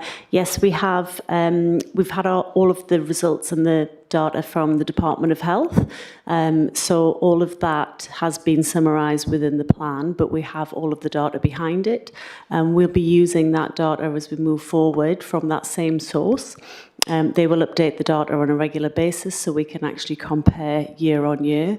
We're expecting, so the data that has been produced from the Department of Health has been produced specifically for public health plans and for local public health plans and used as a standardised benchmark across all LGAs. And the data that we actually get is specific to Mandurah and in comparison to WA, but we also have all of the indicators, the trends, etc., that sit behind that data as well. Thank you. Do you have a subsequent question, Councillor Wright? I do. And is that data collected yearly, I take it? Yes, that's actually collected at different times because the data is collated from a number of different sources. So hospitalisations come from one source, falls, etc., from another. So it's collected at different times, but the Department of Health put that together for each of the local governments, and they will collate that. So we're expecting when we go for our next plan, which will be in 5 years' time, we will have a new set of data sets from the Department of Health, but that is updated as and when each of those data is collated. Thank you. Councillor Wright. One more question, just a quick one. And just to get an indicator over time, is the data going up? Is it going down? Is there anything that sticks out requiring attention? So if we looked at hospitalisations for falls, for example, is that kind of static, or are we seeing any trends, would be my question, around any of that data presented? Thank you, Councillor Wright. Yep, so we actually have access to the trends behind each of the data sets. So some of the trends and the areas where we've indicated within the plan are areas where there is a risk, a high risk. So, for example, falls, hospitalisations, etc. And it is indicated within the plan whether we are what I would say is better or worse than WA. It doesn't mean to say that the trend is going down and WA is better. The trend may be trending up or down depending on what that information behind the data is. But we do keep a track on that, and we do have regular updates from the Department of Health on each of those trends. Thank you. Are there any other questions from elected members? Is there anyone else wishing to speak against? If there's not, I will hand it over to the Deputy Mayor to close the debate. Thank you, through the Mayor. Thank you for the questions. It's always very informative. I'd just like to say thank you for those questions, Councillor Wright. I do look forward to having a baseline, if this is our baseline as such, and being able to use the longitudinal study as a comparison moving forward. I think that's very positive. Maybe believing that the high-risk areas that you sort of touched on, Councillor Wright, could be added to our advocacy program moving forward if we are identifying high-risk areas and we understand as a local government things that we can't particularly work on ourselves. That might be ways to move forward as part of our advocacy. After attending lots of recent community-run events through the City Health and Wellbeing team, like the cancer walk I attended on Mother's Day, it's really difficult to put a monetary value on the positive experience that our community members are having. We spoke about cancer earlier with Councillor Schumacher. These people are doing it tough, and during that walk, we were encouraged just to chat to somebody that you didn't know next to you. And I spoke to a beautiful survivor, and she explained her story to me, and she articulated how important events like that were to her, to encourage awareness, to encourage advocacy. So I understand when people are doing it tough, it does often come down to money. However, we've got to remember we are a local government, and these sorts of things are what we can do to be bringing our whole community along for the ride as such, and to enhance health and wellbeing within our community. And for that reason, I would like to support the officer's recommendation to approve the Public Health and Wellbeing Plan, and note the feedback from community can be viewed on Mandurah Matters. Thank you. Thank you, Deputy Mayor Smith. I will put that to a vote.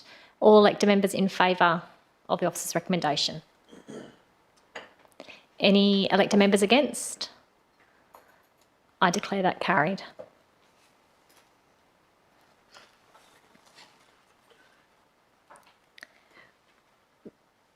We will now move into Report 19.4, the Disability Access and Inclusion Plan 2026 to 2030. This plan outlines how the city will continue improving access and inclusion and participation for people with disability. It guides how we design services, facilities and the information so everyone can take part in community life in Mandurah. Do I have a mover and a seconder for the officer's recommendation? A mover? Yep. Deputy Mayor Smith, and seconder Councillor Wilkins. Deputy Mayor Smith, would you like to speak to the officer's recommendation? Thank you, through the Mayor. I just wanted to say I love being part of the Access and Inclusion Committee, and I'm really looking forward to having Councillor Cumberworth along for the ride. I love working with these passionate individuals to promote all abilities within our community. This is the final draft for our community consultation. Elected members received a summary of engagement outcomes in February, which summarised the analysis and classification of community feedback into key priority areas, which has since shaped the strategic direction, objectives and actions outlined in the draft plan. I believe it's a highly important piece of work and look forward to receiving community feedback on the draft. Thank you. Thank you, Deputy Mayor. Councillor Wilkins, as the seconder, would you like to speak? Thank you, Deputy Mayor, for your summary of the report. Not much more to add. Great, really important plan, for our commitment to making our city more inclusive and accessible, and looking forward to it coming back to council after the consultation period. Thank you, Councillor Wilkins and Deputy Mayor Smith. Is there anybody with any questions? Yes, Councillor Wilkins. Through you, Mayor, can we please, will the city ensure that residents without access to technology will have the opportunity to be part of the consultation on the plan? Thank you. Great question, Councillor Wilkins. I'll refer that to the Director of Place and Community. Through the Mayor, we can definitely make sure that there are a variety of opportunities for people to be involved, digital and other. Thank you. Any other questions from elected members? Is there anyone wish? Oh, no, Councillor Green. Yes, Councillor Burns. Thank you, Chair. I note this is for public consultation. I support the city meeting its statutory obligations. This is creating a good context for my questions. And I support practical access and inclusion where it relates to city facilities, etc. My questions is about ensuring the final plan document is clear, disciplined and measurable and financially transparent when it returns to council. So my first question is, can officers identify which actions in the draft plan document are required to meet legislative obligations and which are discretionary initiatives beyond minimum compliance? Thank you. I will refer that to the Director of Place and Community. Through the Mayor, the Disability Services Act doesn't give a prescriptive list of practical actions that a local government is to undertake. The Act lists the 7 outcome areas, and it's up to the local government to undertake consultation with its community and look at best practice and decide on its own how it considers it should be best meeting the needs of its community.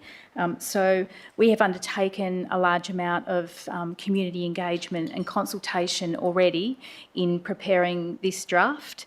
So we feel that's a reflection of the community's needs as well as meeting our obligations under the Act. Thank you so much, Director. Are there any other questions, Councillor Burns? Thank you, and this follows that first question. Before the final plan document returns to Council, would the CEO consider making the distinction clearer, and I'll revert back to the discretionary initiatives and legislative obligations? So could the CEO consider making that distinction clearer, including where the actions relate directly to city-controlled facility services, events, information, consultation, complaints and employment, and where they rely more on advocacy, partnerships or broader responsibilities that may sit more properly with state and federal government? Thank you, Councillor Burns. I'll refer that to the CEO. Thank you, through the Mayor. We will be able to have a workshop with elected members, and maybe after this, if I can just get more of a clarification of what you're looking for as well, and we can certainly have a look at whether we can include that, and that might be best addressed in a workshop before the final plan comes to Council. Thank you, CEO. Councillor Schumacher? Sorry, Councillor Burns, another question? Yes, I've got a couple more. I will try to cull them. Can you lift your microphone a little bit so I can just see the red? Yeah, thank you very much, Councillor Burns.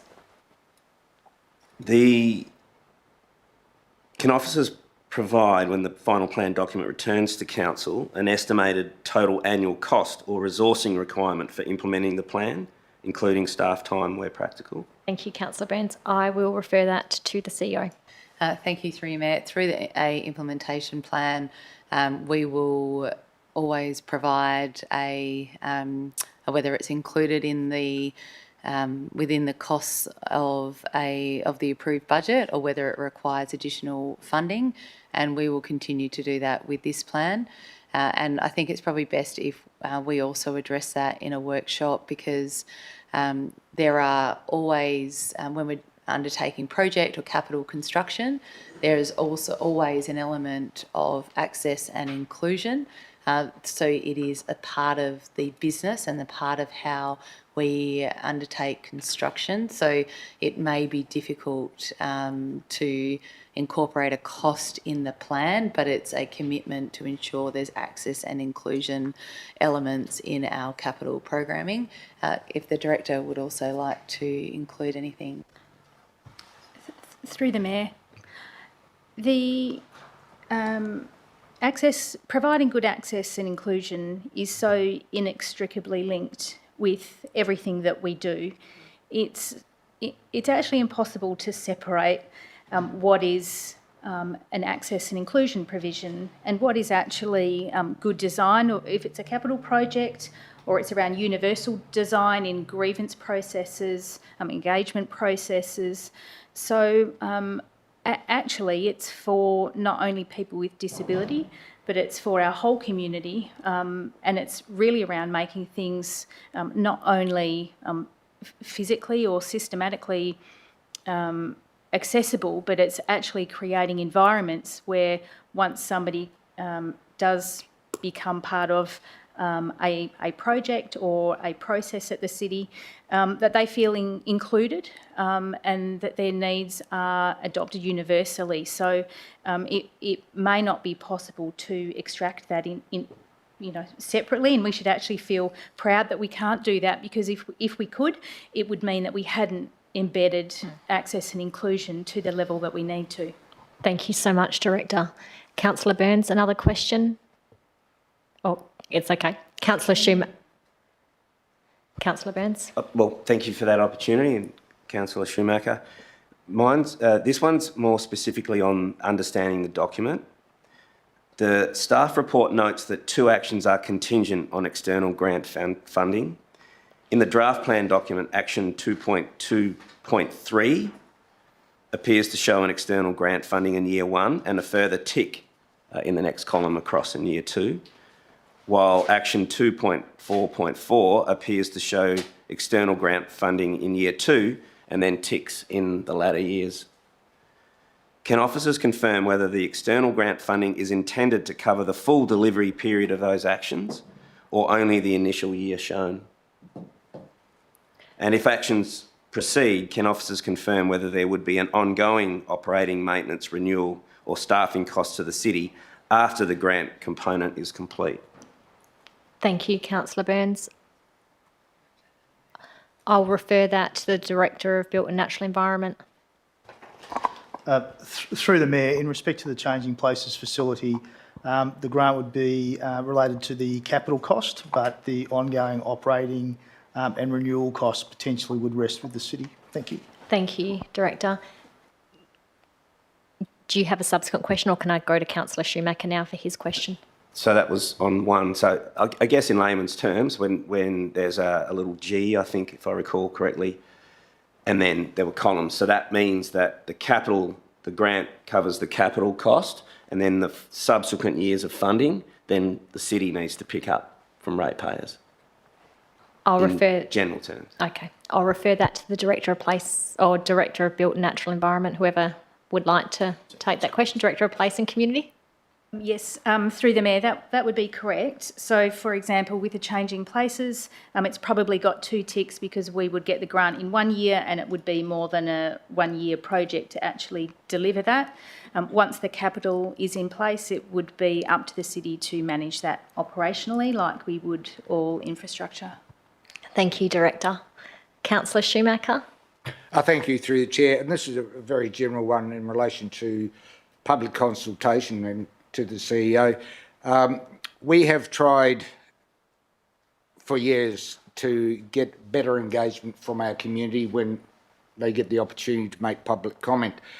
And we tried different things and they still don't appear to be working. Now, this is the same thing. I mean, I rely heavily on receiving public comment. But if we had, like the one earlier, 21 people, it's very difficult for us as councillors to make a decision based on their behalf if they don't let us know what they think. I have had comments in relation to Mandurah, oh, it's too hard. The other common one is, well, they don't listen anyway. What can we do for this and for other projects moving forward where we're asking for public comment to get people to make comment? I mean, I know we can't make them, but I only wish, and as I have for years, that given the opportunity that our residents do take the opportunity to make comment. But is there anything we haven't looked at? I will refer that to the Director of Place and Community. Through the Mayor, I think the comment I would make in response to that is that the plans or the strategies, when we bring them to Council as a draft, there's been an extensive amount of engagement that's already taken place, and you can see in the Council report for this one, there's been many in-person engagements that have taken place to help shape the document to the point where we are bringing it to you in a draft. So we would hope that it's a reflection that many people have had their ideas already included and feel comfortable with the document being put to you. But we're happy to take any suggestion you have for additional consultation and engagement on the draft. Thank you. Through the Mayor. Look, I'm not doubting with this, there has been a lot of consultation, but as it says here, it is going out for public consultation now. So we've had consultation to lead us to the plan, but is the bit about getting the residents, our community, to comment. Yeah, that's where I'm at. Yeah, so I guess it's looking at all the different forms that we're currently using to get community feedback. Are there any forms that we're not using, any avenues that we haven't pursued, anything that we haven't done already to try and encourage our community to have feedback? I believe that's your question, Councillor Schumacher. Thank you. I'll refer that to the CEO. Thank you, Mayor. And this is in general. When we look at the level of engagement and the amount of avenues that we try and utilise to inform our community, we have increased that spread and also the awareness. There's many channels, and we continue to explore the channels that are available to us. And there is what we're trying to do is with a level of resources that council provide for consultation, we try and maximise the opportunities for awareness. So we'll continue to do that. We'll continue to take feedback on, and we'll continue to explore best practice in relation to ensuring that the community are engaged. Just because they don't provide a submission doesn't mean they're engaged. It may mean they're aware, and so that may be also enough for some people as well, that they've explored the proposal and there's no comments made as a result. Thank you, CEO. Thank you, Councillor Schumacher. Are there any other questions from elected members? Yes, Councillor Mulder. Thank you, Mayor. Just reflecting on the development of a plan such as this, and we've heard about the amount of engagement that goes into it. I would say almost all of that engagement would be with parties who rightly would be seeking increased levels of access and inclusion. Who in the formulation of this plan then plays the role of pushback, of challenge to say what is an appropriate level of spend, where is it a disproportionate spend to benefit? How is that captured in the development of the plan? I'll refer that to the CEO or the Director of Place and Community. Thank you, Mayor. I might respond, and then obviously if the Director has any other input, please add. In relation to the implementation plan and where Council's objectives and focus areas in relation to access and inclusion, that is up to Council also to make that decision.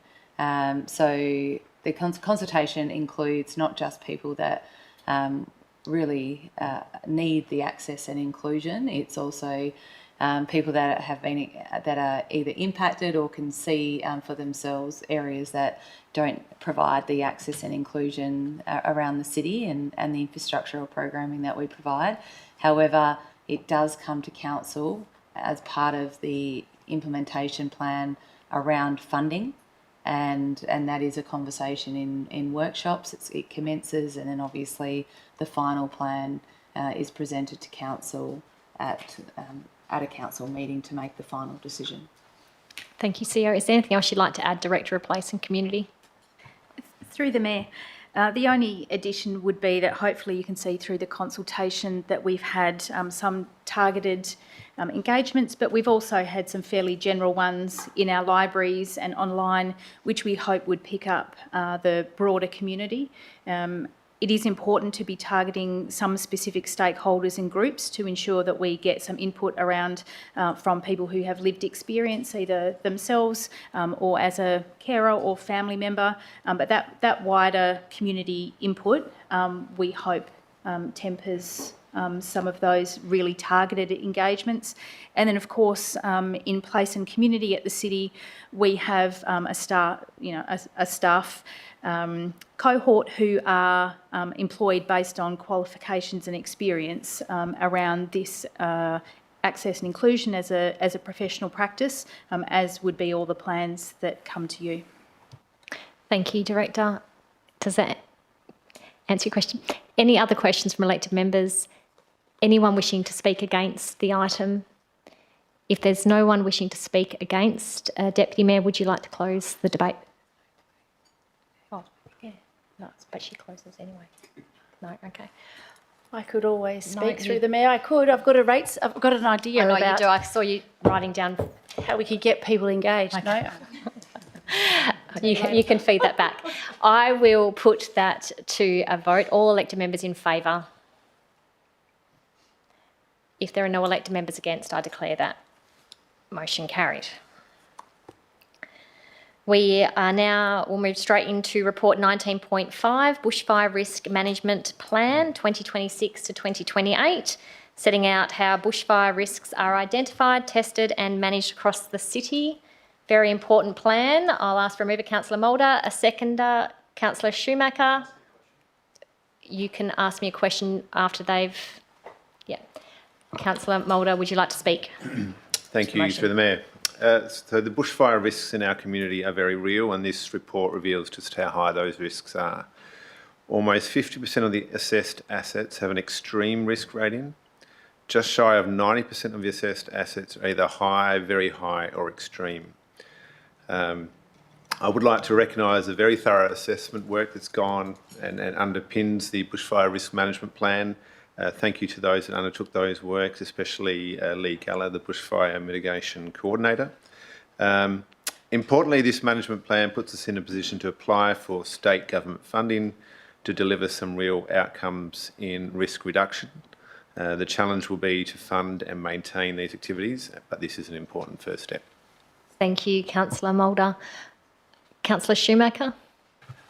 Look, I don't really have anything extra to add to Councillor Mulder other than I know it's about bushfire risk management, but we are very blessed to have in our city some amazing volunteer firefighters and first responders, and I give my accolades to them. Thank you, Councillor Schumacher. Is there any elected member wishing to ask a question? Councillor Cumberworth, this is your opportunity to ask the question. Thank you.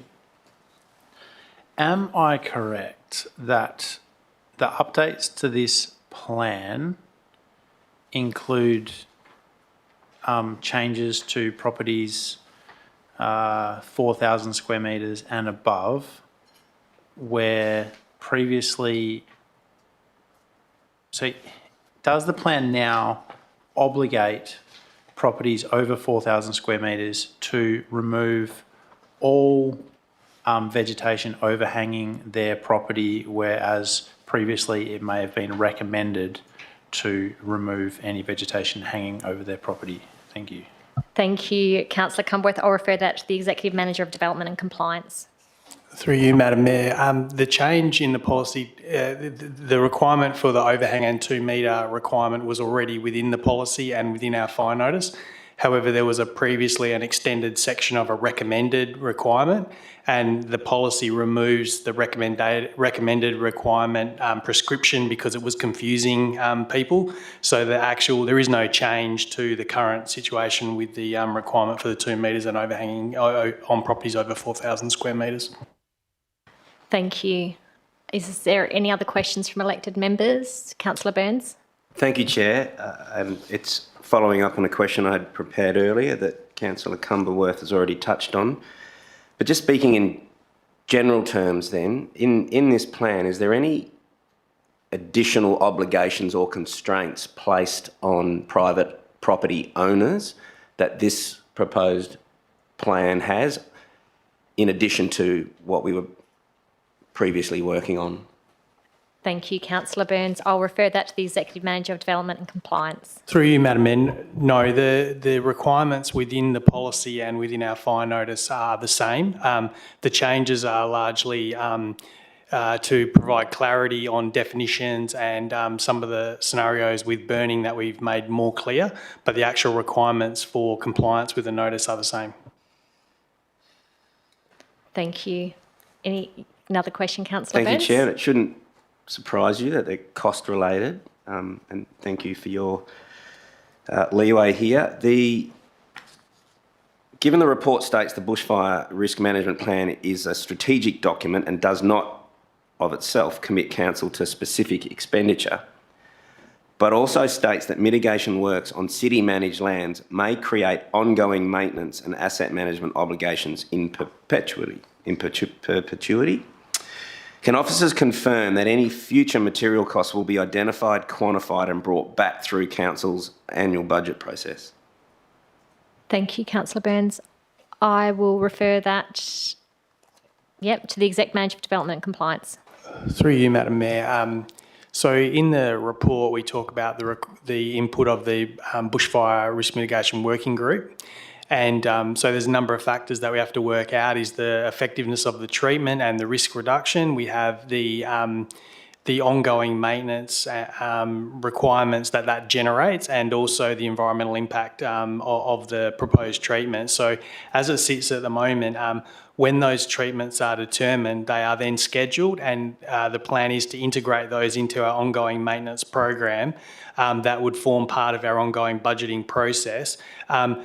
Specifically around individual treatments, I'm not sure that we would get to that level of detail, but it would sit within the maintenance budget of the City Parks maintenance team. So I don't think it would be broken out in that manner of the ongoing maintenance requirement, but at an asset level, it would be the individual assets would have money allocated for ongoing operational maintenance that the City Parks maintenance team would manage.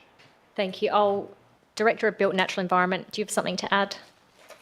Through the Mayor, certainly, and through the working group, it would be our intention to obviously identify the costs that are over and above existing maintenance budgets, because that would obviously have to be something that was brought forward for consideration as part of future budgets in the long-term financial plan. Thank you.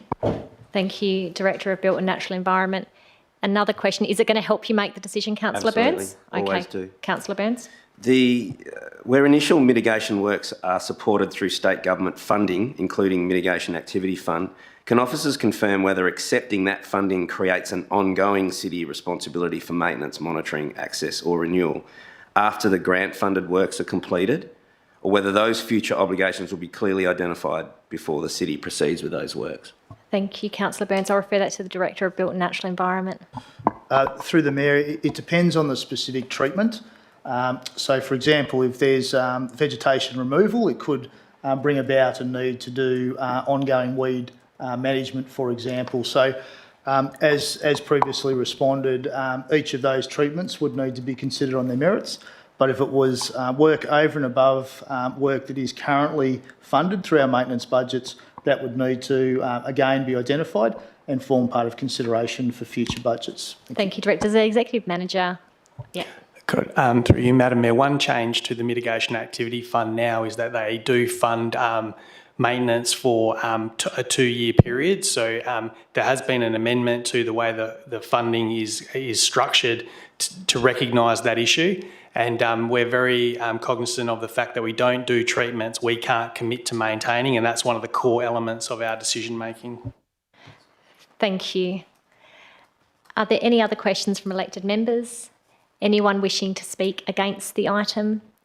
If there's not, I will put that item to the vote. All elected members in favour? As there are no elected members against, I declare that carried.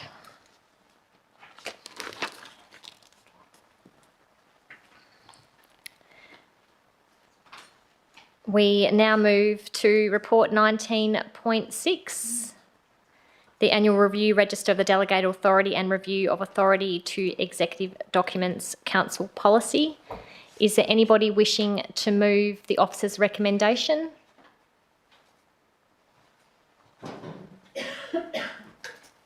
Yes, Councillor Cumberworth. Yeah. And seconded by Councillor Schumacher. Councillor Cumberworth, would you like to speak to the officer's recommendation? I am very confident that the City Administration will administer these authorities effectively. Thank you. Thank you, Councillor Cumberworth. Councillor Schumacher as a seconder. Yeah, nothing further.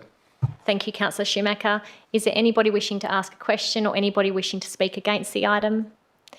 If there's not, I will put the item to the vote. All elected members in favour? Any elected member against? I declare that carried.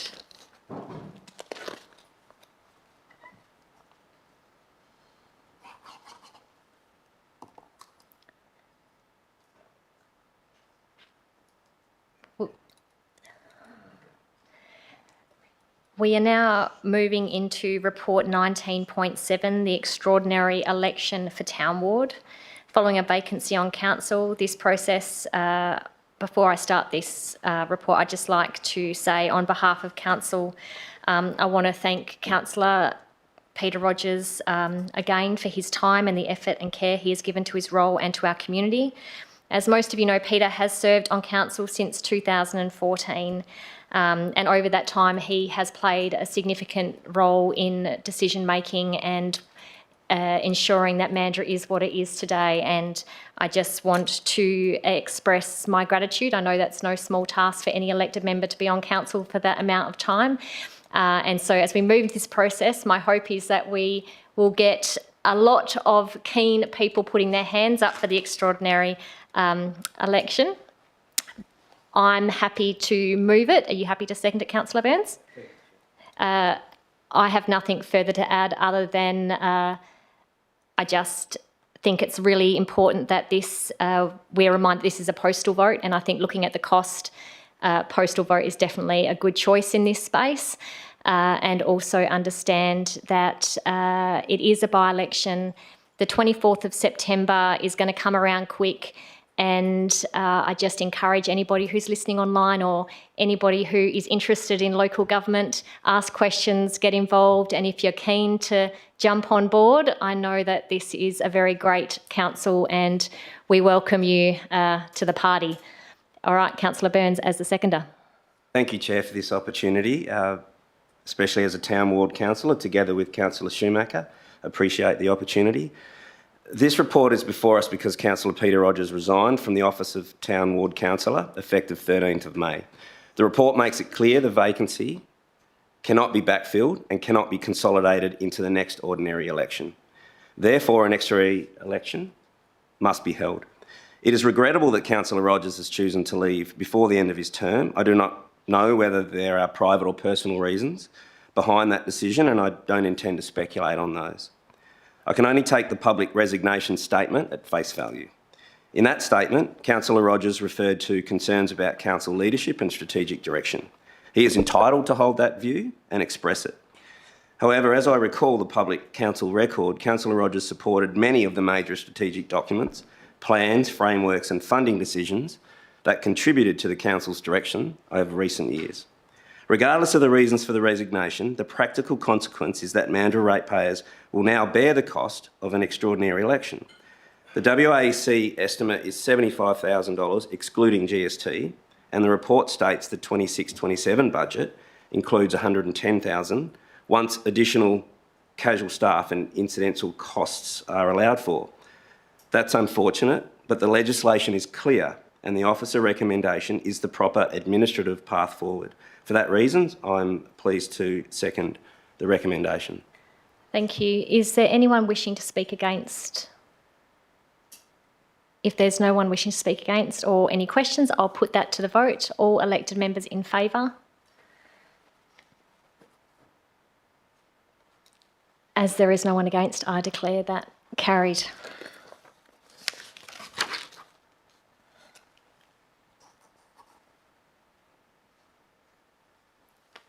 We are now moving into report 19.9.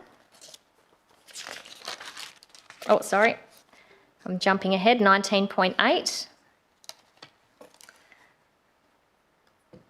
As this has part confidential report, are there any questions before we move forward? No. If there are not, I will keep it here. Is there anyone wishing to move? Yes, Councillor Schumacher. Anyone wishing to second the officer's recommendation? Councillor Wright. Councillor Schumacher. Thank you, through the chair. Always happy when I get the opportunity to move or vote for a local business to work in the City of Mandurah. And these guys have been around for quite a while. I think they've done work for the city for quite a few years. So, yeah, happy to move. Thank you, Councillor Schumacher. Councillor Wright is the seconder.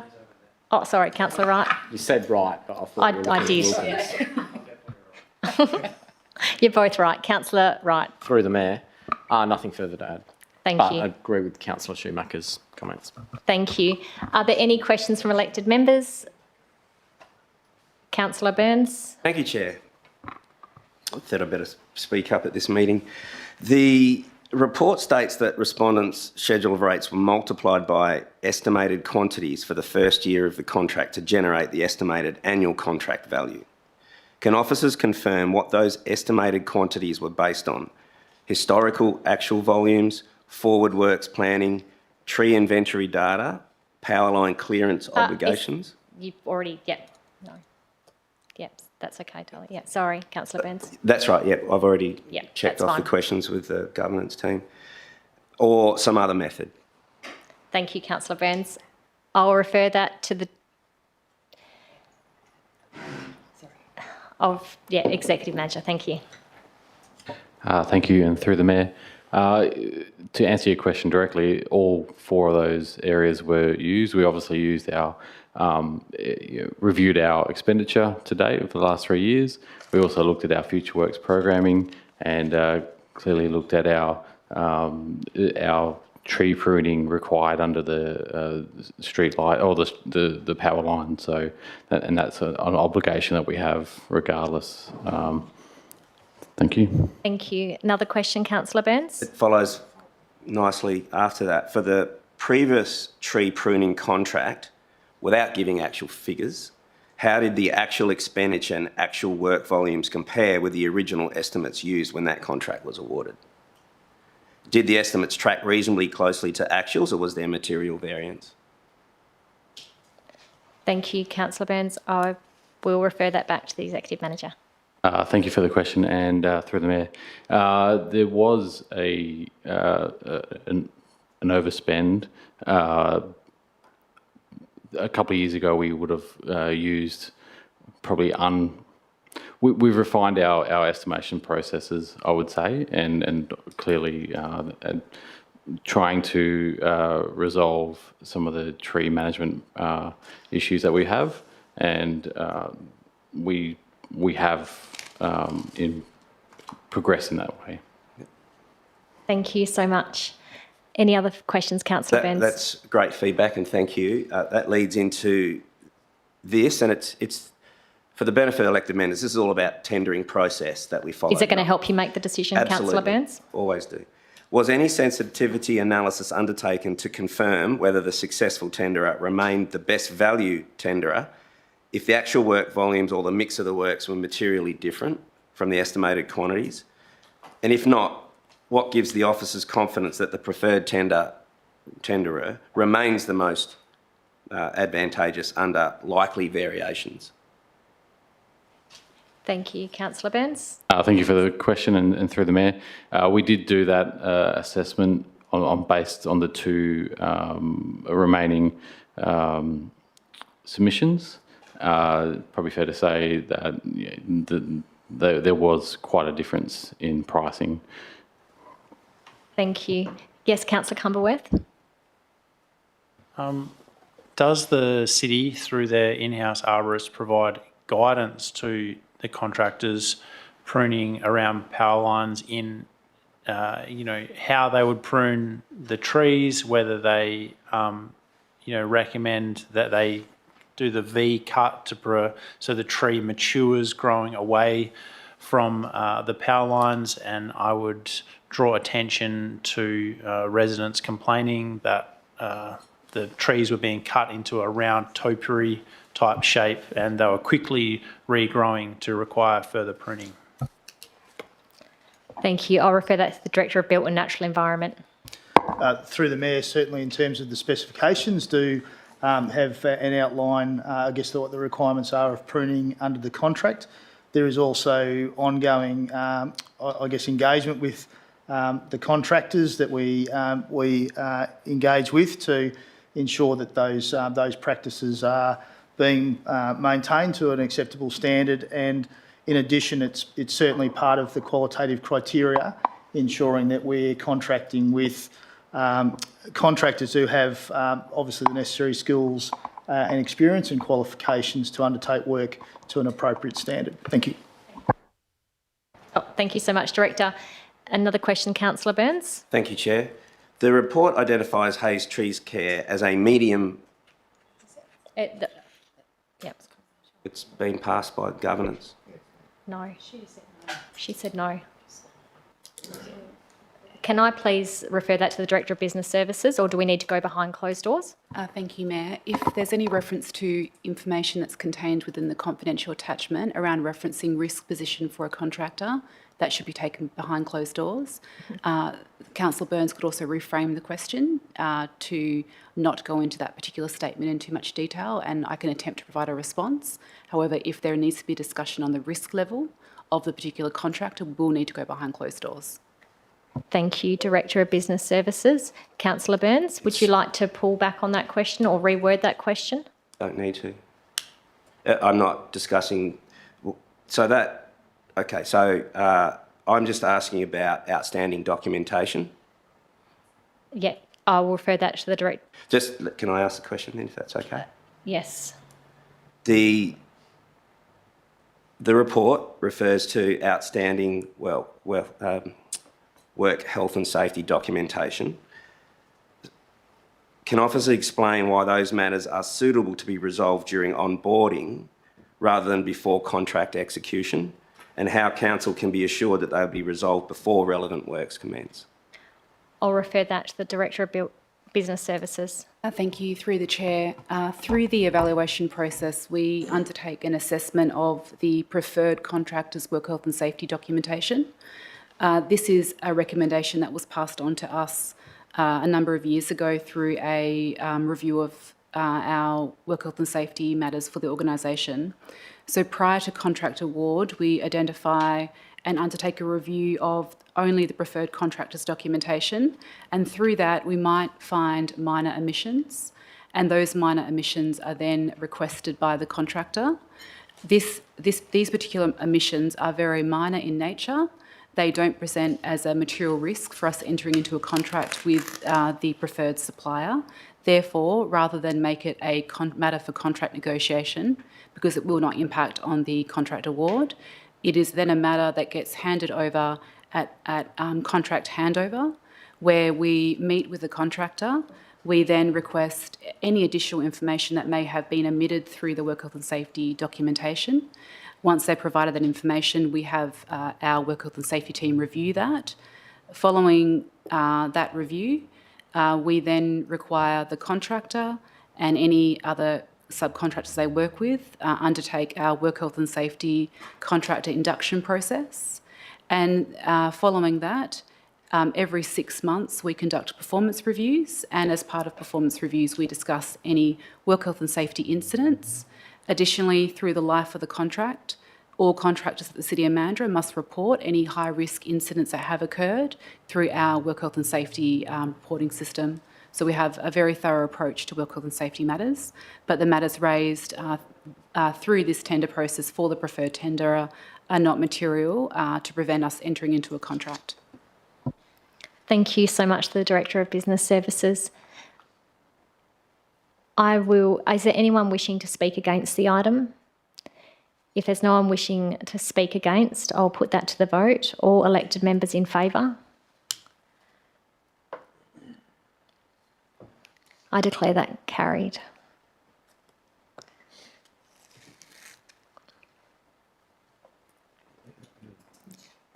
We now move to report 19.9. I just want to remind elected members that this is a confidential report, so just ensuring that if you are asking questions, we will need to go behind closed doors if anything is being asked that's involving the confidential element of this report. The officer's recommendation is on screen. Is there anybody wishing to move the officer's recommendation? Yes, Councillor Wright, and second, Councillor Schumacher. Councillor Wright, would you like to speak to the officer's recommendation? Through the Mayor, similar to the previous item regarding the tender out for security measures, and noted that there was one Mandurah company in there. Unfortunately, they didn't provide all the details. So, yeah, thank you. Thank you so much, Councillor Wright. Councillor Schumacher, anything further to add as a seconder? No, just totally agree with Councillor Wright. It is disappointing. Thank you. Thank you, Councillor Schumacher. Is there anybody wishing to speak against the item or ask any questions? If not, I will put that to the vote. All elected members in favour? I declare that carried. And that is the end of our reports for this evening. We now move into motions of which notice has been given. Councillor Mulder, would you like to present your motion? Thank you. The seconder comes up. Do you need a seconder yet, or wait? I'll get you to present it and then I'll get a seconder. Okay, let me find the wording. The motion that I put is that council I'm making sure I got this right. Yes, that council be provided prior to the commencement of works with a briefing by city officers on the 2 path alignment options for stage 3 works for the South East Dawesville foreshore, being 1, a path constructed along the South East Dawesville foreshore, or 2, a path constructed behind the Port Bivard Yacht Club. Thank you so much, Councillor Mulder. Is there a seconder? Yes, Councillor Cumberworth. Would you like to speak as the seconder? Oh, you're still sorry. You want to speak to it. Sorry, Councillor Mulder. Thank you, Mayor. Earlier this evening, we received a petition of over 300 signatures gathered in a short amount of time opposing the plan to run a concrete public path and fencing directly between the Port Bivard Yacht Club and the body of water that enables the yacht club to be a yacht club. A little first about the yacht club and its impact on the community, and I quote from correspondence we received from the yacht club. Throughout the year, we run regular competitions for each different class of boat, which results in an annual prize giving of the trophies. In addition, we are pleased to hold special events where sailors from all across Australia attend to compete. In 2024, we held the Windrush State Championship, which was very well attended, with over 20 competitors. In 2026, we held the Hobie 14 State Championship with over 17 competitors from 3 states. We have a strong fleet of flying 15 yachts and are in the running for the 2028 State Championships, where we are expecting around 35 yachts to compete. Every year we hold an open invitation race for all classes of boat, which is very popular locally. This involves racing 8 kilometres down to the science platform and back, and is now sponsored by Kevin Green Real Estate. This event is to be extended into a 2-day regatta in 2027. These events are often attended by the competitors and their families and spectators, and our car park is often full. We are a highly proactive club with strong membership and volunteer ethic. Our aim is to get more people on the water safely to have fun." End of quote. Now, despite much discussion with the city and much tweaking of the plans, the Yacht Club maintains the position that there are fundamental problems caused by the proposed path and the associated fencing, including, and again let me be clear, these are problems as articulated by the Commodore of the club: a reduced access area at the head of the ramp, a dangerously small turning area for vehicles with trailers, a reduction in trailer parking spaces, no provision for a future fixed jetty for disabled users, a long-held aspiration of the club. The fact is, the proposal to run this path between the yacht club and the estuary creates a problem that simply doesn't need to exist. The extension of the estuary path from the recently completed playground to the Dawesville Channel is welcome. All the yacht club asks is for a very sensible diversion of the last 130 metres of the path behind the yacht club. It has been suggested that this denies access for the public to the estuary. That is simply not true. Firstly, the path along the estuary extends for in excess of 8 kilometres, broken only by a few houses at about the 4 kilometre mark. Secondly, the public will continue to be able to stroll along the estuary between the yacht club and the estuary, as they have been able to do so for the 27-year history of the club. In 2019, the City sought community feedback regarding the foreshore master plan. That feedback notes opposition from yacht club members to the proposed path. Over 300 comments were received, in which a total of 2 requested to realign the yacht club and use water views better for the community. In contrast, over 300 people have made clear their support for the yacht club to maintain its existing access. We are here to serve and support our community. The community position is clear. Now, it might be tempting to dismiss this as a storm in a teacup. Again, let me be clear that the Yacht Club did not consider this to be insignificant. And as recently as Friday, I received an email from the Commodore of the club, and I'll conclude by quoting the Commodore I urge you all to reconsider the requirement and to consider the detrimental effect the path will have on the community, as we believe the yacht club will no longer be viable. Thank you. Thank you, Councillor Mulder. Councillor Cumberworth as the seconder. I welcome the opportunity for other councillors to be brought up to speed on this issue. This has been circulating for quite some time. Everyone is confident that a suitable solution can be found, and I implore councillors to take this to the briefing and come together for a reasonable solution that fits the grassroots community organisation and the surrounding community which uses the space. Thank you. Thank you. I'll put that to a vote.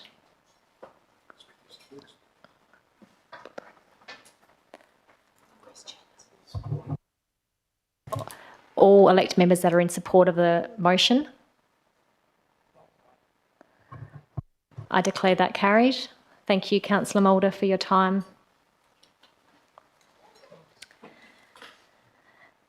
We now move to item 21, notice of motion for consideration at the following meeting.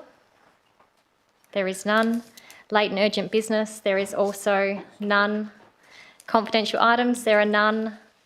And before I finish, I would like to say a massive thank you to the last 3 community members standing in chamber tonight. We appreciate you and thank you for staying on board. Very long meeting. If any of you are considering running for council, I can tell you they're not usually this long. Thank you to all of those people that have joined us online, and thank you to everyone who has participated tonight, to staff. I will declare the meeting closed at 8:06 p.m. and ask that live streaming be finished, please.